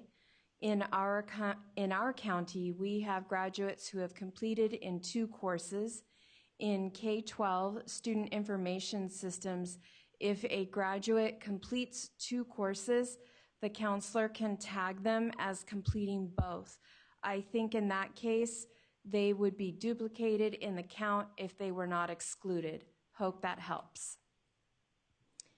And he continues on and saying, apologizes. I mean, the student completed 2 CTE pathways, not just 2 courses. In fact, I have seen students complete 2 pathways and additional courses in alternate pathways due to getting CTE courses also A through G approved. It is pretty amazing to see how CTE impacts students' learning path. And that is all of the public comment that we have. All right. If that is all the public comment, we will close the comment period for item 3. And we are a bit behind schedule, which is not a surprise given the heaviness of the topic we just had. Is it safe to assume that members would like a break for lunch? All right. I see some nodding here. Yeah. So we will break for lunch. It is 1:53. So let's give ourselves 30 minutes and be back here 2:23. With apologies to Vice Chancellor Weber for cutting into her time. No worries. I'll be here when you get back. All right. Thank you much. All right. We will see you all back here at 2:23. Thank you.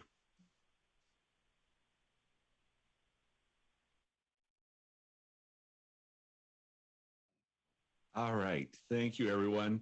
It's been a long morning and early afternoon. So we are back and we need to ensure a quorum. So Tara, would you please call the roll? Chair Rawlings. I'm present. Vice Chair Sun. Present. Member Grande. Present. Member McQuillan. Here. Member Rucker. Here. Member Williams. Present. Ex officio Member McGuire. Here. Ex officio Member Rattray. Present. Okay. All right. So we have a quorum. It is 2:28. So we will continue our meeting with agenda item number 4. So I'd like to welcome Shani Weber, Vice Chancellor of the Workforce and Economic Development Division at the California Community Colleges Chancellor's Office, who will discuss with the committee an update on the California State Plan for CTE. This is something I know we've been eagerly awaiting to hear more about. So Vice Chancellor Weber, you can take it away. Thank you, Chair Rawlings. Good afternoon, everyone. Good afternoon, Chair Rawlings, Vice Chair Sun, members of the committee.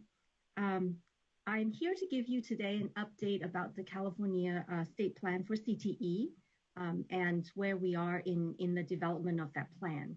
Next slide, please. Just wanted to give you a quick outline of what we're going to go over today. I'm going to recap some very brief history and approaches to how we come to this plan and thinking about this plan, and then go through the plan development phases. There's been some updates to the timeline, so I want to share that with you. And then at the end of the meeting, I will be inviting Charlotte Cahill, who's the Senior Director with Jobs for the Future, to join us to have a discussion about focus groups. Next slide, please. So as a really quick history and overview, the California State team is a team that was formed back in November 2019 that has come together to work on the development of the California State Plan for Career Technical Education. And so this team comprises of staff from the Chancellor's Office and CTE. And we meet on a regular basis, and we discuss and make recommendations for the state plan development, among which is looking at trying to develop a very forward-looking, high-level document that's very clear on the goals and outcomes that we're trying to achieve. And drawing from the experience some of us have with the California Community College's Vision for Success, we really came together to really look at doing a sort of call to action strategic plan. Next slide, please.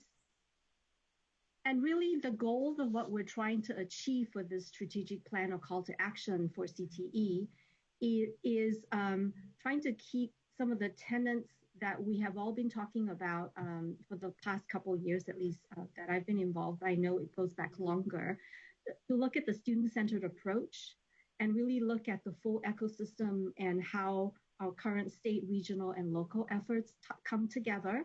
And then ultimately considering who will benefit from this work. And it's really our students and the employers that we're trying to serve. And so the goal of the strategic plan is really trying to be visionary and to be inclusive of all of our stakeholders, including the student voice. Next slide, please. There's a lot of inputs and body of work that has occurred for the past few years that's really influencing and guiding the state plan that we're trying to put together. I think the primary document that we're drawing from is really the guiding policy principles that this body has put together and approved, which is very forward-looking and encourages innovation. And then we're also informed in the past year or so on the future work discussions that really try to help us do a very forward, innovative look at what we're trying to do. And of course, all of the discussions that we've been having about the Perkins 5 state plan. Next slide, please. There are also other considerations that we've discussed and looked at, thinking about career pathways from the K-12 to community colleges.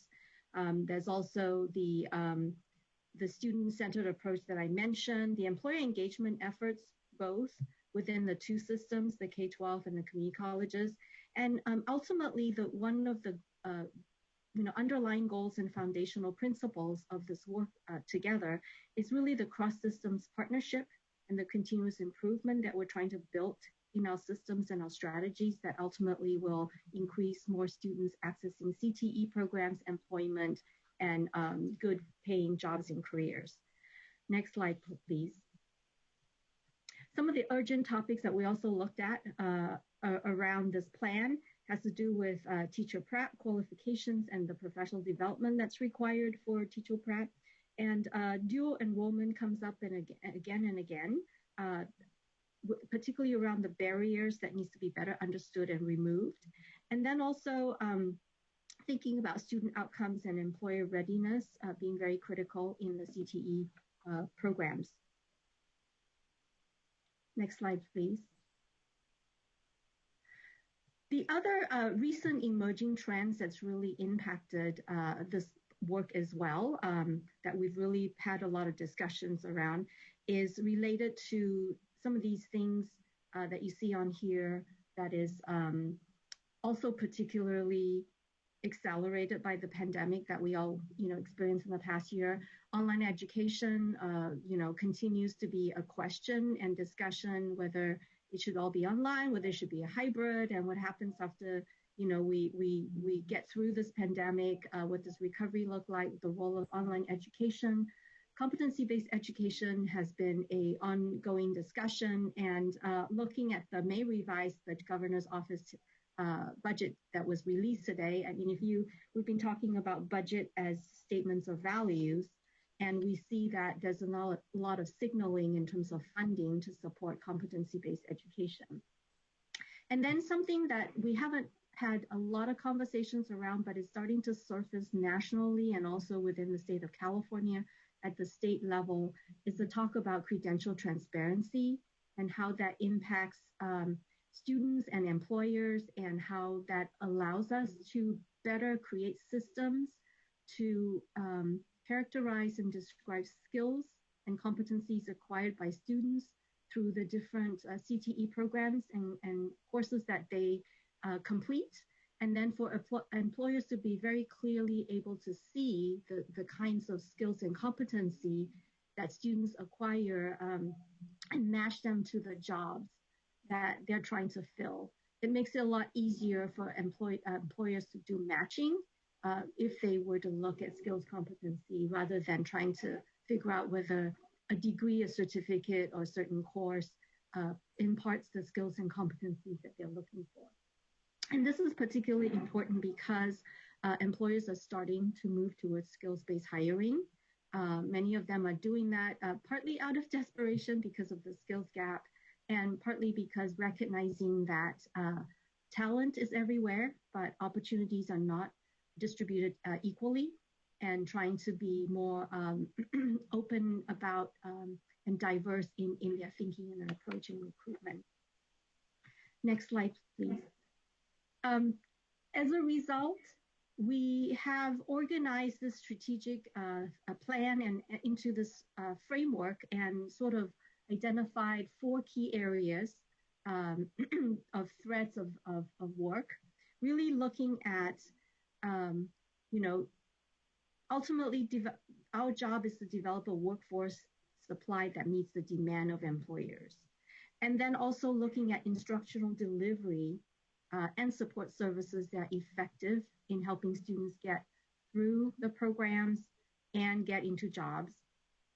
Of course, this is a lot of decisions has to be based on data, and data informing the kind of investments that we're making and where we should be targeting investments, and ultimately the alignment that needs to happen across the 2 systems to remove barriers and increase student success. And we all agree that equity and access are really, really key to this work that we're doing, and is foundational across all of these 4 key areas.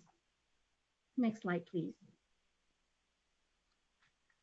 In January, when we presented an update to you, we were, in addition to the strategic framework of the 4 key areas that we just walked through, we had thoughts about proposed strategic focus areas that we wanted to address throughout the 4 key areas. And so in January, we had presented to you career pathways, due enrollment, teacher path prep, and then we had talked about adult education and the regional partnership development. In further discussion and hearing other additional inputs, what we are proposing to update the strategic focus areas today is to look at career pathways being really a core and central to everything that we do. And then, sort of in hand with career pathways is really teacher preparation, teacher pathways. Due enrollment is a big area. It's really a nut that we have to crack. And so that it continues to be a priority area. The regional partnership development, we have started doing that work between CTEIG and K-12 program with the resources that's out there through the pathways coordinators and the TAPs. And there's a lot of opportunities to continue to align and collaborate on the regional partnership development. And then the big discussion that's been occurring, at least within the state level, I think also within the 2 systems, is about work-based learning, really about experiential learning that really brings the hand-on experience, right? Allowing students to take the knowledge and apply it and do hands-on learning that makes them and prepares them to be a better worker, and to be more focused on what work is really like. And so we're thinking that this is where we want to move towards, and looking at in the near term, at least these areas, the current issues that's facing the state, how these areas are impacting our two systems, and the continuity of how we can help with the job and economic recovery with equity. We also would need to take a look at, in terms of the capacity of both agencies to conduct this work, and the timeline for the state plan, and allowing the research and the body of work from all of the meetings, digesting and pulling it all together and having a really rich stakeholder engagement. We have engaged Jobs for the Future to join us to help support this work, and their team will be working with us through this process. And so I wanted to offer you, next slide please, a graphic to kind of look at this, how we pull all of this together. And we'll make I'm sure over time we'll create a much better looking graphic, but essentially how we're thinking about the 4 key areas that we were looking at, and then also the focus areas that we want to have examined deeper between the 4 strategic focus areas.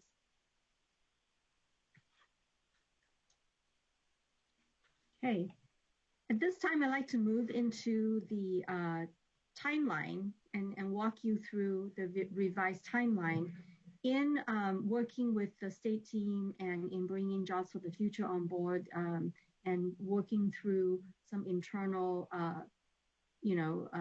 timelines and requirements. We anticipate that we would have the ability to officially launch the work with JFF starting July 1. That is our target date. So what we've done is adjusted the previous timeline that we've presented to you in January to the new start date of July, and just walk you through the phases. And what we've done also is compress, because of the delay in timeline, sort of compress things a little bit in the first phase, and you'll see some concurrent work happening between starting focus groups and doing the study sessions that we talked about. And so what you see here is that the 4 phases of the work, there still continues to be 4 phases, and engaging the stakeholders, understanding the context, which includes the study sessions, will happen between July and November. Drafting of the state plan, there's a lot of steps to that, between November of this year and May of 2022 next year. Supporting the regional implementation of the plan, starting next June, going through May of 2023, and then giving some time to try to measure some initial outcomes. Next slide, please. So diving a little bit deeper into phase 1, what does that include? Engaging stakeholders and understanding the context. So working with Jobs for the Future to do their background research. There's a lot of materials to review from all of the previous body of work going back to 2017. I believe that the committee went through that process and has done some work on that. And then the work to plan for the 2 study sessions that we've mentioned, pushing that back to start in September and also November of this year. So the planning will start in August. And then at the same time, while we're doing that, the plan is to conduct up to 15 virtual focus groups with the regional stakeholders and starting that process. And that is the one area that we want to have a little bit more discussion late at the end of this presentation. Next slide, please.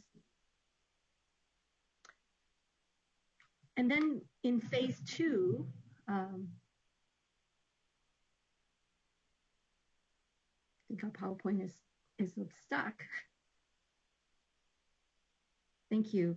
Okay, it must be the delay. So in phase 2, we're talking about drafting the state plan. The different steps that is involved is obviously synthesizing the research and then getting input from all of the different, the 2 study sessions and all of the virtual focus groups, collecting all of that data, and then drafting the plan, which will be an iterative process that we will be bringing back to this committee for review and discussion, and ultimately with a target of getting a draft plan approved in March of 2022, and then kind of designing a communications and dissemination strategy for that state plan to begin to get public comments and input into that plan. Phase 3, next slide, please. Oh, I'm sorry, I missed another slide. So to continue in phase 2, then there will be we would be managing the public comments process and then developing a final state plan for approval in May of 2022 after incorporating all of the public comments. Next slide, please.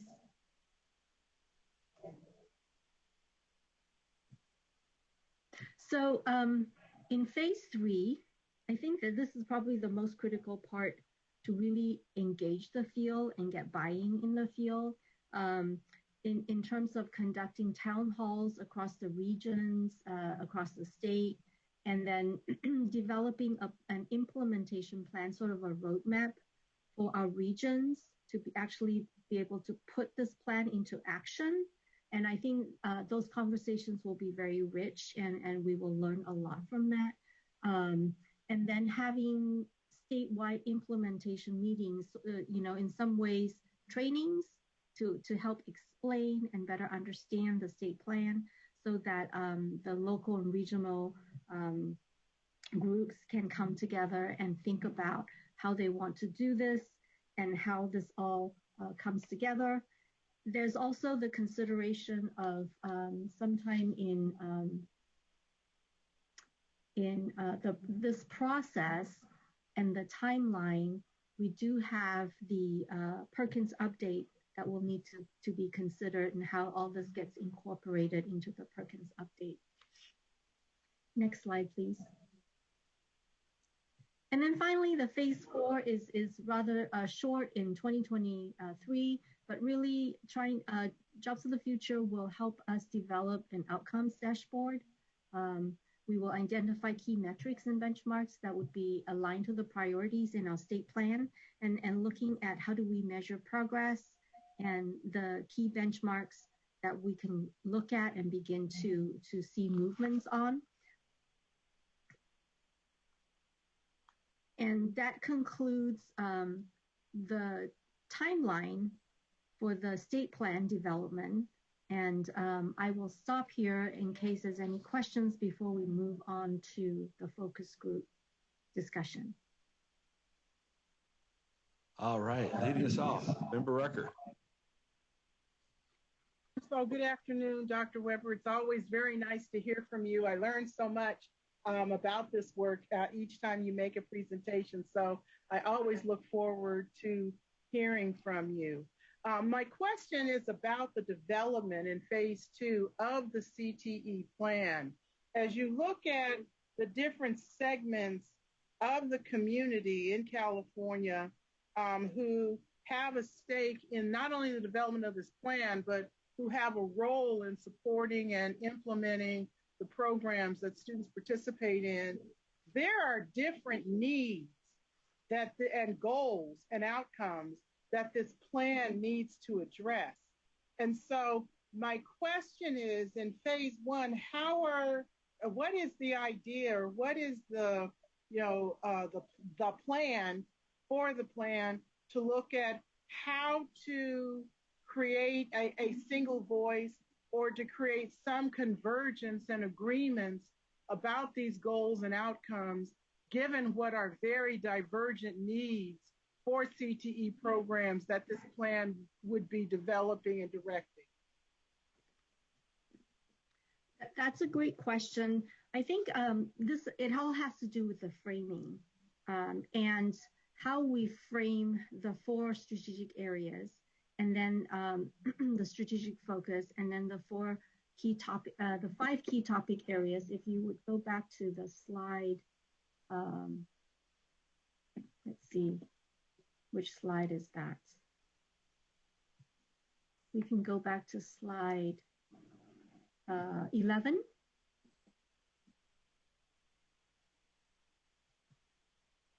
My slide numbers are different, so can you tell me the title of the slides? Oh, okay. The state plan framework, it's the table or the chart.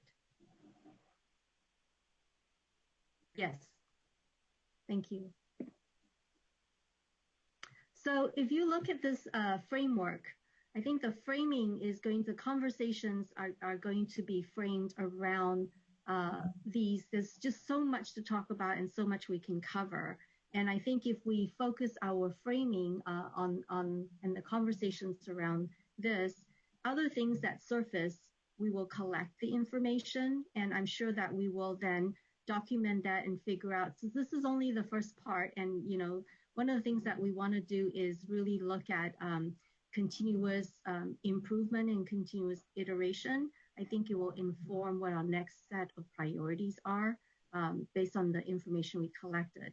And I think that we will also address this in the focus group discussion. And if you want to, we can address that now if you like, and I can invite Charlotte to comment on that, or if you want to defer that to the focus group discussion, I'm happy to do that, whichever. I'm happy to wait on doing a deeper dive on that part. And I'm glad you actually brought it back to this chart, because this was the chart that was the seed for my question. For a number of LEAs, for example, we just finished a really in-depth discussion about the CTEIG and the Strong Workforce Program. A lot of LEAs are definitely impacted by the 5 pillars that are outlined in this plan, in the decisions they make to even compete or get into the grant-making process for either one of those programs.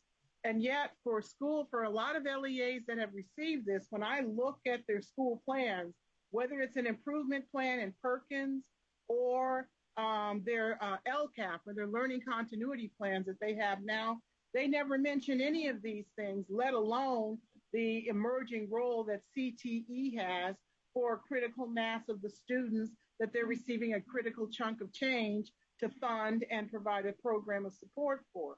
So I'm not really sure how doing the state plan framework actually helps to create a better priority or even a connection to the planning that it needs to happen at a more granular level and at a more local level. So maybe as a part of the focus group discussion, talking among the stakeholders in those focus groups, I may have a better way to ask the question about these parts. So thank you very much for going back to this chart, because this was the chart that started my question. Okay, we will do that. Right. Vice Chair Sun. Sorry, just trying to get myself off mute. Yeah, so I can echo member, sorry, I'm just Rucker. Oh my gosh. Okay, thank you. It's been a long week. Echoing member Rucker's comments. Thank you for your presentation, and I agree with the changes to your focus areas.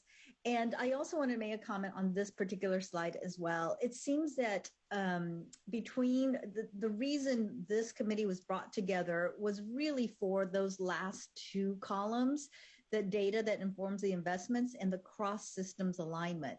So as we're looking at these plans, I know that there's larger kind of needs around the supply, needs, demand, and effective delivery. But it seems it's these last 2 that is really more within the purview of this committee. And so I would just like to emphasize those 2 columns in the development of plan that goes through our committee. The other comment I just want to make is that I've got really mixed feelings when I look at this timeline and the work that will continue with this plan. One is that I'm so thrilled to see a clearly articulated plan and a path forward, and to see that in 2023, we will have the plan and we will also have the data metrics that we want to look at.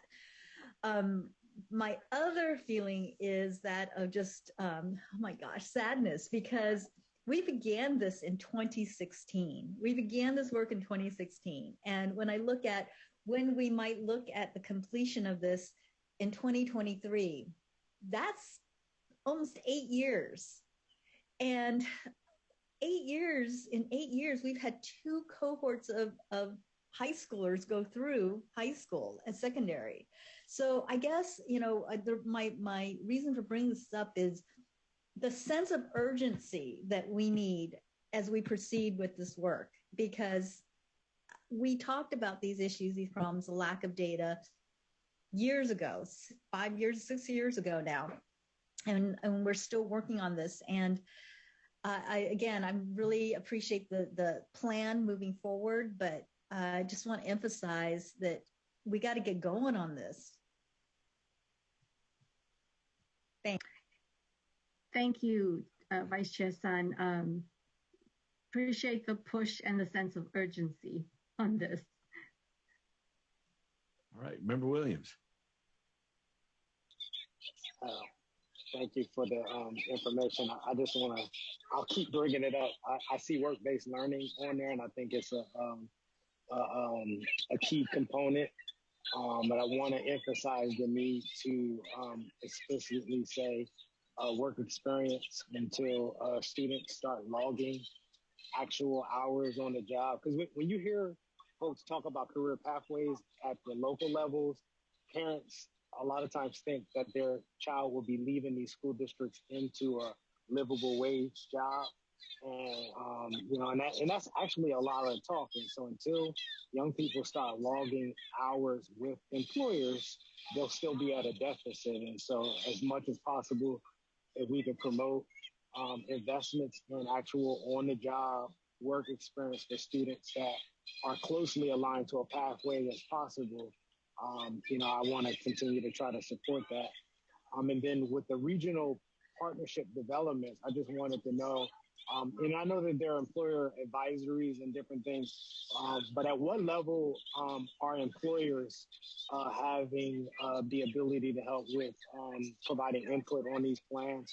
There's a big disconnect between what employers say in terms of community college student preparation, high school student preparation, and for employment, and then what administrators say.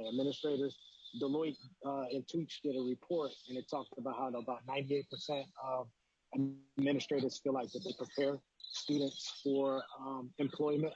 And then they looked at C-suite executives, and then they had a completely different, experience. And so when you're doing these stakeholders, how much of employer voice will be included in the stakeholder engagement? And my last thing is there a willingness to explicitly promote on-the-job paid work experience in some of these plans? Thank you for those questions. I'm going to hold the employee engagement, the employer voice piece to the focus group discussion, if you don't mind.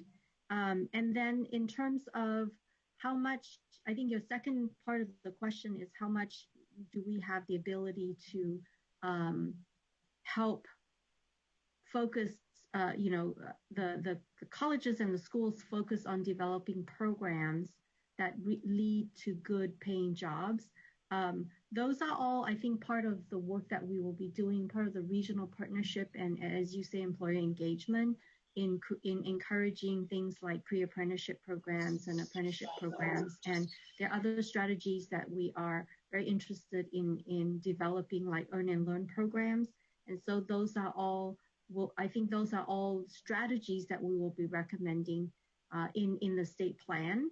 And there's also opportunities to highlight during the implementation process models that are working well, and to help the different, the two systems, the entities in the systems, to look at how they might be able to replicate those models. And I'm sure Charlotte has a lot more to say about that as well, given her national perspective. And so I'm wondering if we should just transition into the focus group discussion. Let's get the last couple of questions taken care of, and then we can.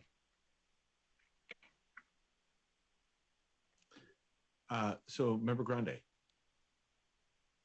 Thank you so much, Vice Chancellor Weber, for this presentation. It's one of the areas that I have been very, very interested in for a couple of years now, to see what our draft state plan for career education is going to look like. I'm referencing my questions to the slides regarding the timeline, and particularly the slide that starts with phase 1 as the title. And we have engaging stakeholders and understanding the context. And then we move down into phase 2, which is that draft state plan for approval for March 2022. And we're anticipating that the full plan would be approved in May 2022. Is there anything that you can see right now that could potentially derail this very ambitious timeline to get us to our draft state plan and having it ready for the field? I see.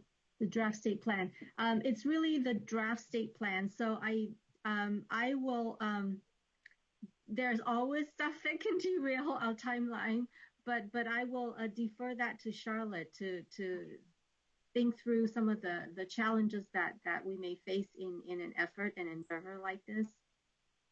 And I think one of the things that I can just identify very quickly that we have already experienced is when we have staff personnel changes in either of the agencies. Yeah, but right now it's looking like we will have a state plan for career technical education by this time next year. A draft plan, not final, but draft, yes. And then when are we anticipating the final plan then? If it's not going to be May of 2022, when do we think the final plan would be available? So the final plan, let me just go through the final, we're expecting, I think on slide 15, it does indicate that it would be May of a year from now. Okay. So that I will have, I would invite Charlotte to speak to that, because it sounds like they have a very ambitious. It is ambitious, and I think it's doable. So yes, we are expecting to have a final state plan by the end of May. So maybe a little beyond this time, but close, by the end of May of next year. And I think, to respond to some of the questions, what we are hoping is that there will be there will be a solid draft of the plan that this committee has seen and approved for release for public comment by March of 2022. And so we would then, release that for public comment sort of in, April, and then be able to incorporate comments in order to sort of finalize the plan and put it back in front of you in May. And so, to the point about sort of unexpected hitches in the timeline, certainly, to Sheni's point, sort of personnel changes and overall leadership changes, particularly if those changes also come with sort of a new direction in the plan, which I don't think has happened with any of the existing changes. And, if we were to suddenly need to reverse course on something, that could lead to delays. And then I think the other thing, I know this is a little bit of every question, Jenny and I, we'll wait till we get to the focus group discussion. But I think that might be another piece of that. I think the timeline that we're thinking of for the focus groups is ambitious, and that I think is the weakest link of the timeline, to be totally honest with you all, and part of why we're trying to set up a discussion of that now and sort of start planning for the focus groups now, even though we don't anticipate launching them for a few months yet.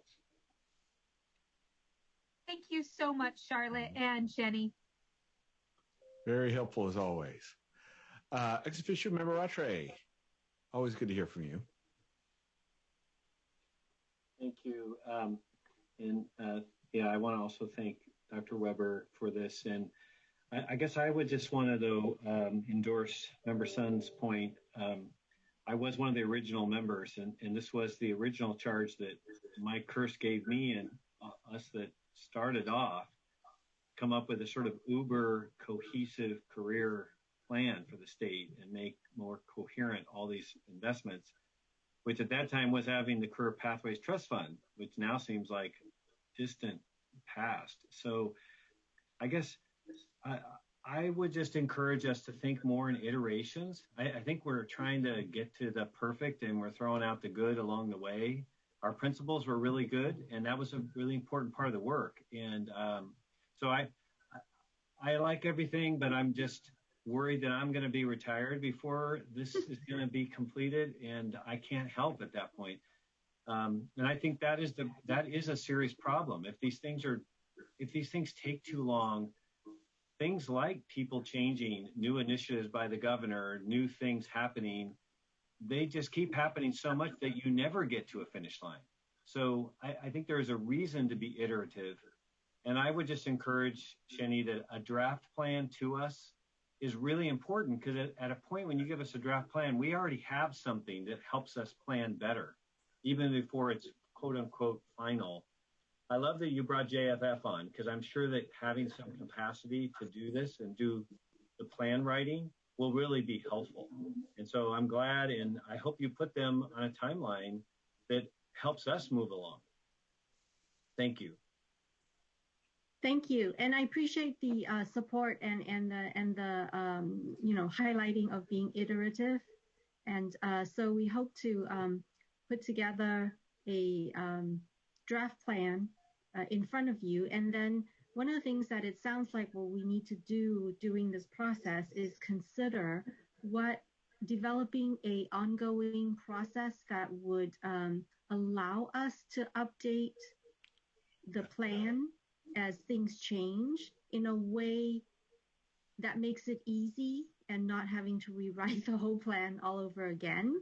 And so that's part of the challenge that we have, but also part of the reason why we wanted this to be very high level and strategic, which will allow us to do that more easily. Yeah, very, very good point, Shani. I think that will be a critical part of this. I've only got a couple comments here. One, I know is going to be related to stakeholders, so I'll hold that one. But particularly around the ideas of equity and access and that being at the foundation of it, I think to me that I don't think that can be overemphasized, because knowing that equity and access lead to opportunity, and opportunity gaps are really, my opinion, hurting us over the long term. And then making sure that we're able to close those opportunity gaps, close those equity gaps, both by race, but also by region. I think both those points are fairly important, because if we're looking for the workforce of the future that can really be dynamic, it's going to take a level of diversity, both racial, regional, and cognitive, to really drive future innovations. And I think being very mindful about equity and access in the various iterations that can come in, I think is going to be very critical to this work. So I'd like to see, as we move forward, maybe some, especially if we go to planning, some explicit looking into those topics and those issues, right? So as we do focus groups, kind of what racial, ethnic, regional kind of issues do we face, and making sure that we're providing the broadest access to the workforce for the future for our employers, right? And thank you. Related to that also, CBE, this is going to be really much more towards phase 4 is we're looking at competency-based education and how do those outcomes reflect in these access and equity gaps that we've got, right? So does CBE make it better, or does CBE itself lead to disparate outcomes in measurement, right? So I'd be interested in learning more about that, but that may be a broader CBE question than just related to our work here. Any other questions or comments? All right, then we can continue on, Shani. Okay, so at this point, then let's move on to the discussion on the focus group, and I just have one slide about that, and just really some of the questions we have, and then around stakeholder composition, which I think came up in some of the questions, and then incorporation of Perkins 5 plans, and the comments from that. And so, Charlotte, thank you for joining us today, and thank you for hanging in with us all day. And we are happy that you're here to speak to us about the focus groups. Sure, thanks, and hi again, everyone. So, I think all of your questions and comments just now did a wonderful job, and of framing this discussion, and I don't really need to say anything at all. But to sort of very briefly sum up kind of what we're hoping to do in this discussion, it is exactly as all of you were suggesting. First of all, I appreciated very much Member Rucker's point about different people have different needs and goals that they're trying to achieve through this work. And so part of what we hope to do with the state plan is ensure that it is responsive to multiple needs and goals. We think that that's how we will get to a state plan that becomes sort of a living document that people are interested in implementing. And so we need to sort of make sure that we're kind of taking a look across the landscape of California and getting an opportunity to hear about different needs of goals, both from different stakeholder groups. So certainly thinking about K-12 educators, post-secondary, thinking about other education and training programs, about employer point of view. So wanting to make sure that we're thinking about lots of different stakeholders, and also thinking about multiple geographies across the state, knowing that California is a really geographically diverse state, and that what works in one part of the state may or may not work or be fully effective in another part of the state. So with all of that in mind, we have quite a puzzle putting together these focus groups, right? And trying to figure out who are the right stakeholders, where should they come from, how should the focus groups be constructed? And so wanted to really open up a conversation with you all, and first really get your input on who are those critical stakeholder groups that you want to make sure we include in the focus groups, so that we can really get that list going and make sure that we're getting all the right people at the table at the beginning of this process. If I could just really jump in really quickly, I know that when we did our Perkins 5 stakeholder engagement, we had quite a extensive group of stakeholders. I do recall that one particular area that Member Rutger, you had emphasized, is that we needed to make sure we have pretty good representation from the teachers. And so we want to make sure that we do that in the focus groups. Are there any other, and then I'm hearing Member Williams talk about the employers and making sure that the employer's voice is included in those focus groups. And I'm thinking, I don't recall how extensively we had, and Patricia DeCoste might have a better recollection of this in terms of including the student voice as well.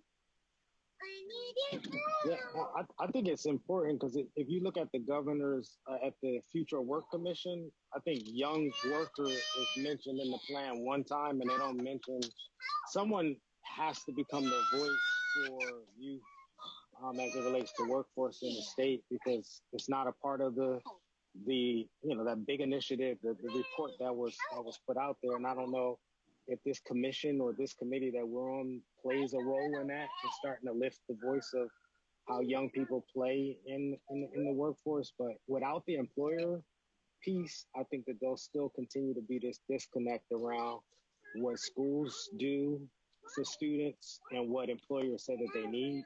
And you really have to have, and I'm talking about like at a high significant level, like our major folks, the big employers, and they need to be involved in helping to shape this plan, or at least giving us some feedback on it.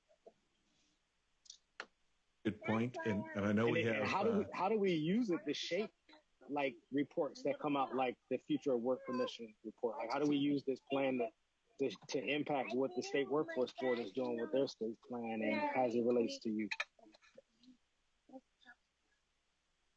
A good, strong point, Sarah. And I think that's part of what this discussion's about, is to really make sure that we got the right people at the table, right? So with that, I'm going to jump to Member Rucker.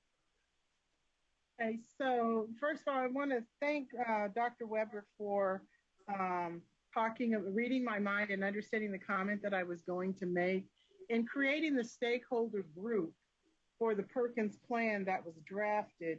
I heard pretty much the same presentation from Dr. Kodamraju that I just heard now in the discussion about how the composition of this stakeholder group will be done, about geography and about diversity across the state and regional representation. And so when all that work was done by the Department of Education, and frankly, I think, and this is not something new, a discussion about stakeholder composition and who should be in the stakeholder group. I don't know why we have to keep having this conversation, because it's not a surprise about who should be in the group. But every time we have this conversation, what always surprises me is what surprised me about the Perkins stakeholder group. You had a list, the department created a list of 7, 8, or 9 pages full of administrators representing a diversity of regional and geographical programs. There were over 100 people on the statewide advisory group. And in this group of 100 people of administrators, you were only able to figure out how to find one classroom teacher. And then you still call that a diverse group. So diversity means more than just tokenism and representation.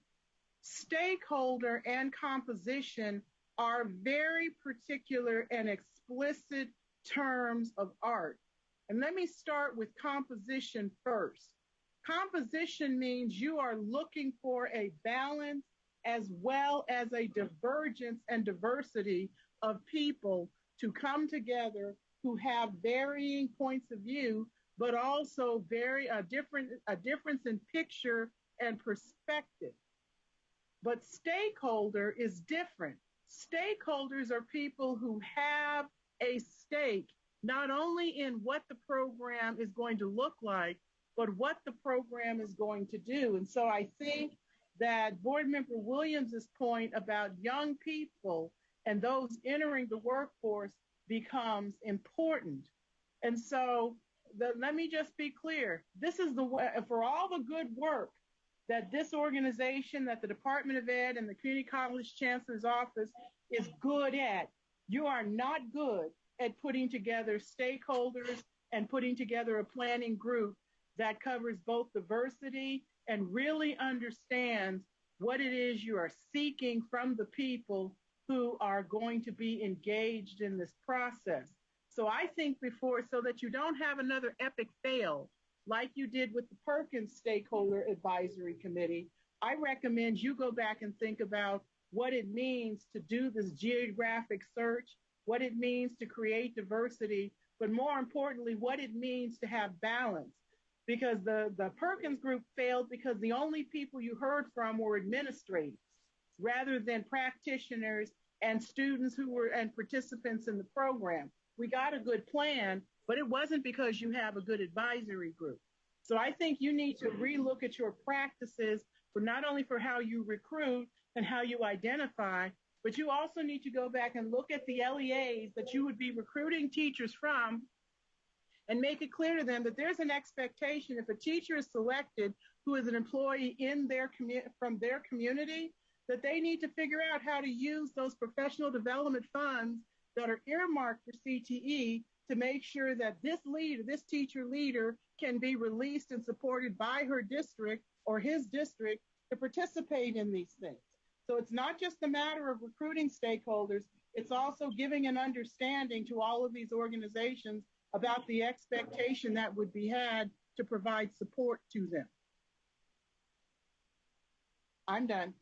Member Rucker, I apologize.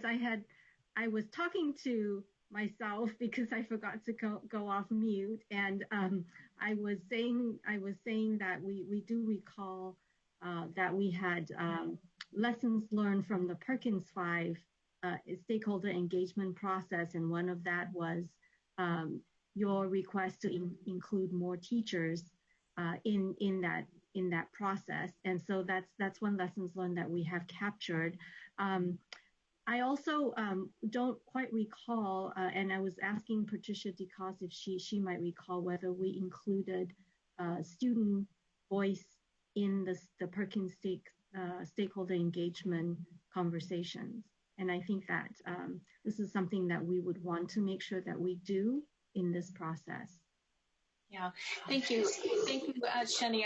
I want to thank the committee members for your input. I am very cognizant of, as Shani has indicated, the lessons learned, and we are not intending to replicate some of the issues that we had in the past. In fact, we will not be starting with the same stakeholder groups. I think that we will certainly be seeking your advice as we begin putting together any lists of folks to participate and ensure that we have multiple eyes from your perspective, that we have the appropriate balance and that we have representation from not only in terms of regional representation from different corners of the state and from the different and very diverse communities that we have in the state, but also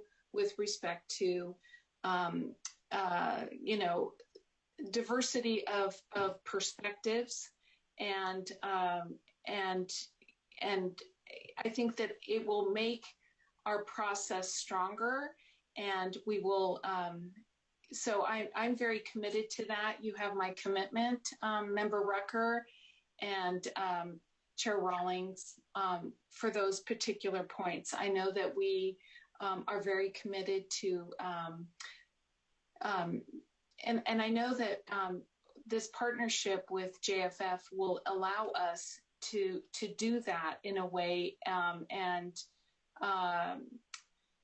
I think that the fact that there has been some personnel changes we're going to start out new, if you will, as well. So I think that it gives us an opportunity. And I am also very cognizant of your comment, ex officio Member Rattray, with respect to the timeliness, and I know Vice Chair Sun has also mentioned that as well. I think it's important that we, try to put things out sooner rather than later in front of you and get your feedback as we go along. So I think all of those points are very well taken, and I really do appreciate your input. Thank you. Very good. Thank you for that. Ex officio Rattray. So, Shani, I put them in the chat, but just a couple simple suggestions. If you haven't heard of it, the Real Coalition is the 20 largest business organizations in the state, and we staff their Education Workforce Committee. So we could help, kind of align to that. That way you get a real broad swath of the business community without trying to go chase one company at a time. It's really not very efficient. And these companies are members of these business orgs, so they actually want these business organizations to help sort of be their intermediary and translate, and they are staffed to do that. And also the California Stewardship Network that you remember, because Vaughn and Alma Salazar, our sister, our late sister, used to work with them. I'm now more active in it, and it's about 30 of the largest business orgs and community foundations and economic development orgs in the state. So that's just two suggestions that I think might help streamline that process, but give you a good input on the business voice side.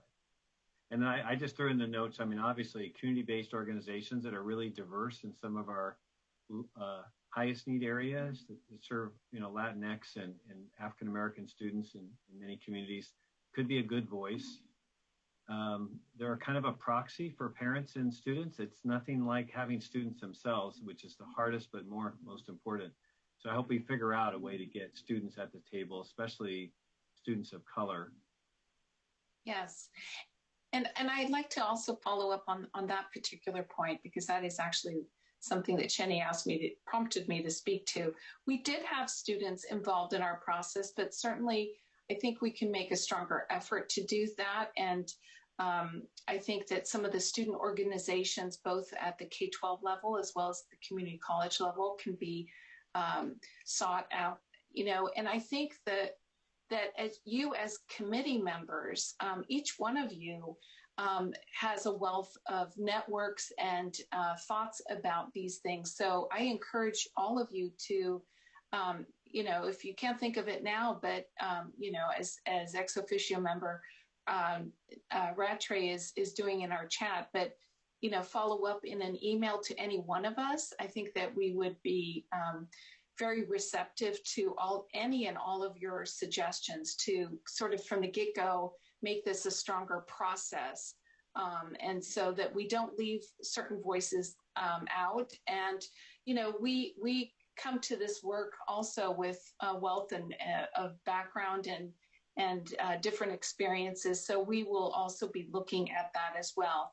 And so we, and it wasn't just, I think, teachers from sort of the K-12 level, but also faculty, that we want to ensure that we have that perspective infused in the process as we go throughout the process. So students and teachers and employers, I mean, I think they're critical elements for making this a successful plan and process. Thank you for that. I would add, especially regarding stakeholders, I would make sure that as we look at practitioner stakeholders, we take the whole spectrum. So I would start, of course, with students, faculty, classified as well, especially at community colleges do a lot of CTE work, and then administration and board members, quite frankly, because they help implement these things. So I would take a look at those groups as like the internal, and then particularly looking at the different statewide organizations that could help, particularly around business and students and other practitioners out there with CTE. So I think that would be great if we took a broad, diverse perspective on that. Member McQuillan. Yes, thank you. When I think of focus groups, also American Indians represent a pretty small population of students in California, but there are a tremendous number of tribes throughout the state of California, over 120 federally recognized tribes, that are sprinkled throughout each region of California. And I think we can reach out and find students to participate in these focus groups, as well as practitioners. And then the Southern California and Northern California have the tribal chairmen's associations that we can pull in and get a voice for the workforce needs of California's diverse tribes. So thank you. Thank you so much, Member McQuillan. I also wanted to say that ex officio member McGuire also shares a very unique perspective on this joint advisory committee and representing youth. So any suggestion. I don't want to call out particular committee members, but for those of you, I mean, each of you bring a lot of different perspectives, and I encourage each of you to share your thoughts with us. So who would you like those to go to, right? Should it be to Shanahan, you, and, who all do you want to have catch this info?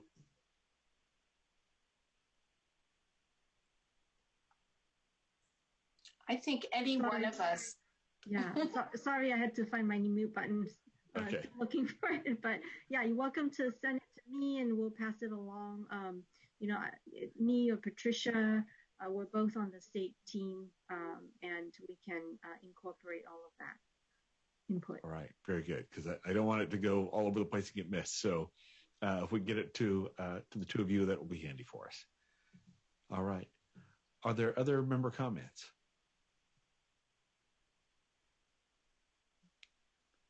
All right. As we do that, members of the public, please feel free to send in your comments to us as well, and we will make sure we have the necessary delay to make sure that any comments are received. So, as we wait for public comment, are there any other member comments on this item?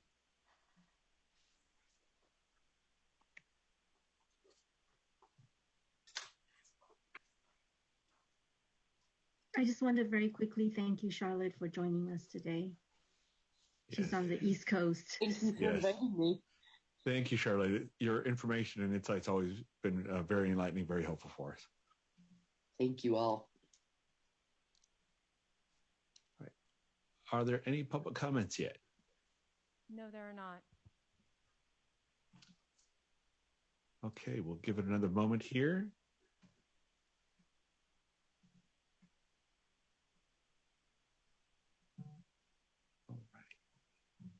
While we're waiting, I just want to thank you all for your input and feedback, and I really appreciate the conversation, and we will be continuing to bring updates to you at every meeting.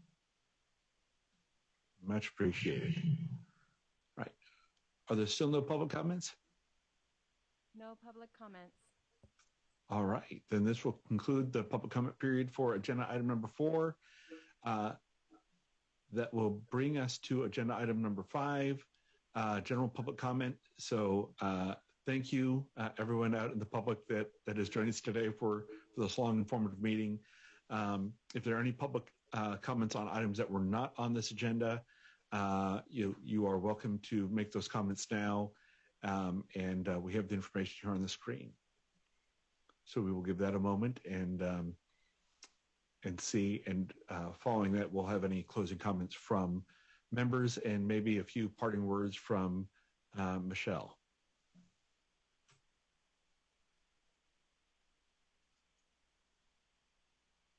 No, Chair Rawlings, thank you.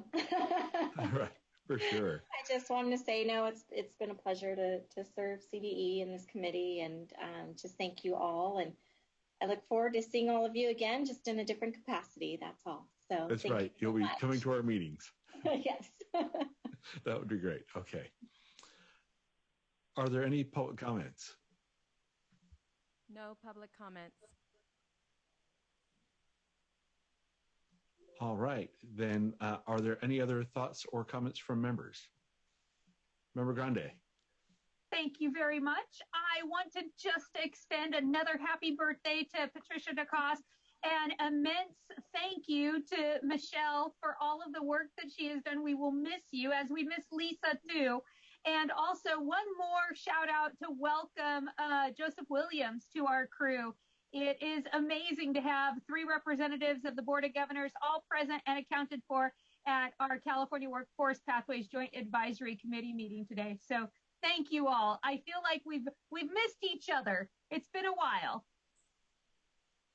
I concur with that, and I would note also, out of the members of the Board of Governors, we cover 3 major constituent groups. We have Member Williams as a trustee, Member Grande as a faculty member, and myself as a classified employee. So I think that's a great cross-section we've got here. So if there are no other comments, we do have schedule of future meeting dates for members to take note of. Our next couple of meetings, I think, are going to be pretty interesting, pretty robust. Absent any other comments from members, I'd like to thank everyone for joining us, and we will have our next meeting as a planning session. It looks like scheduled for July 16th, Friday, July 16th, 2021, starting at 10:30 a.m. So it is currently 3:34, and if there are no other comments, we will adjourn the meeting.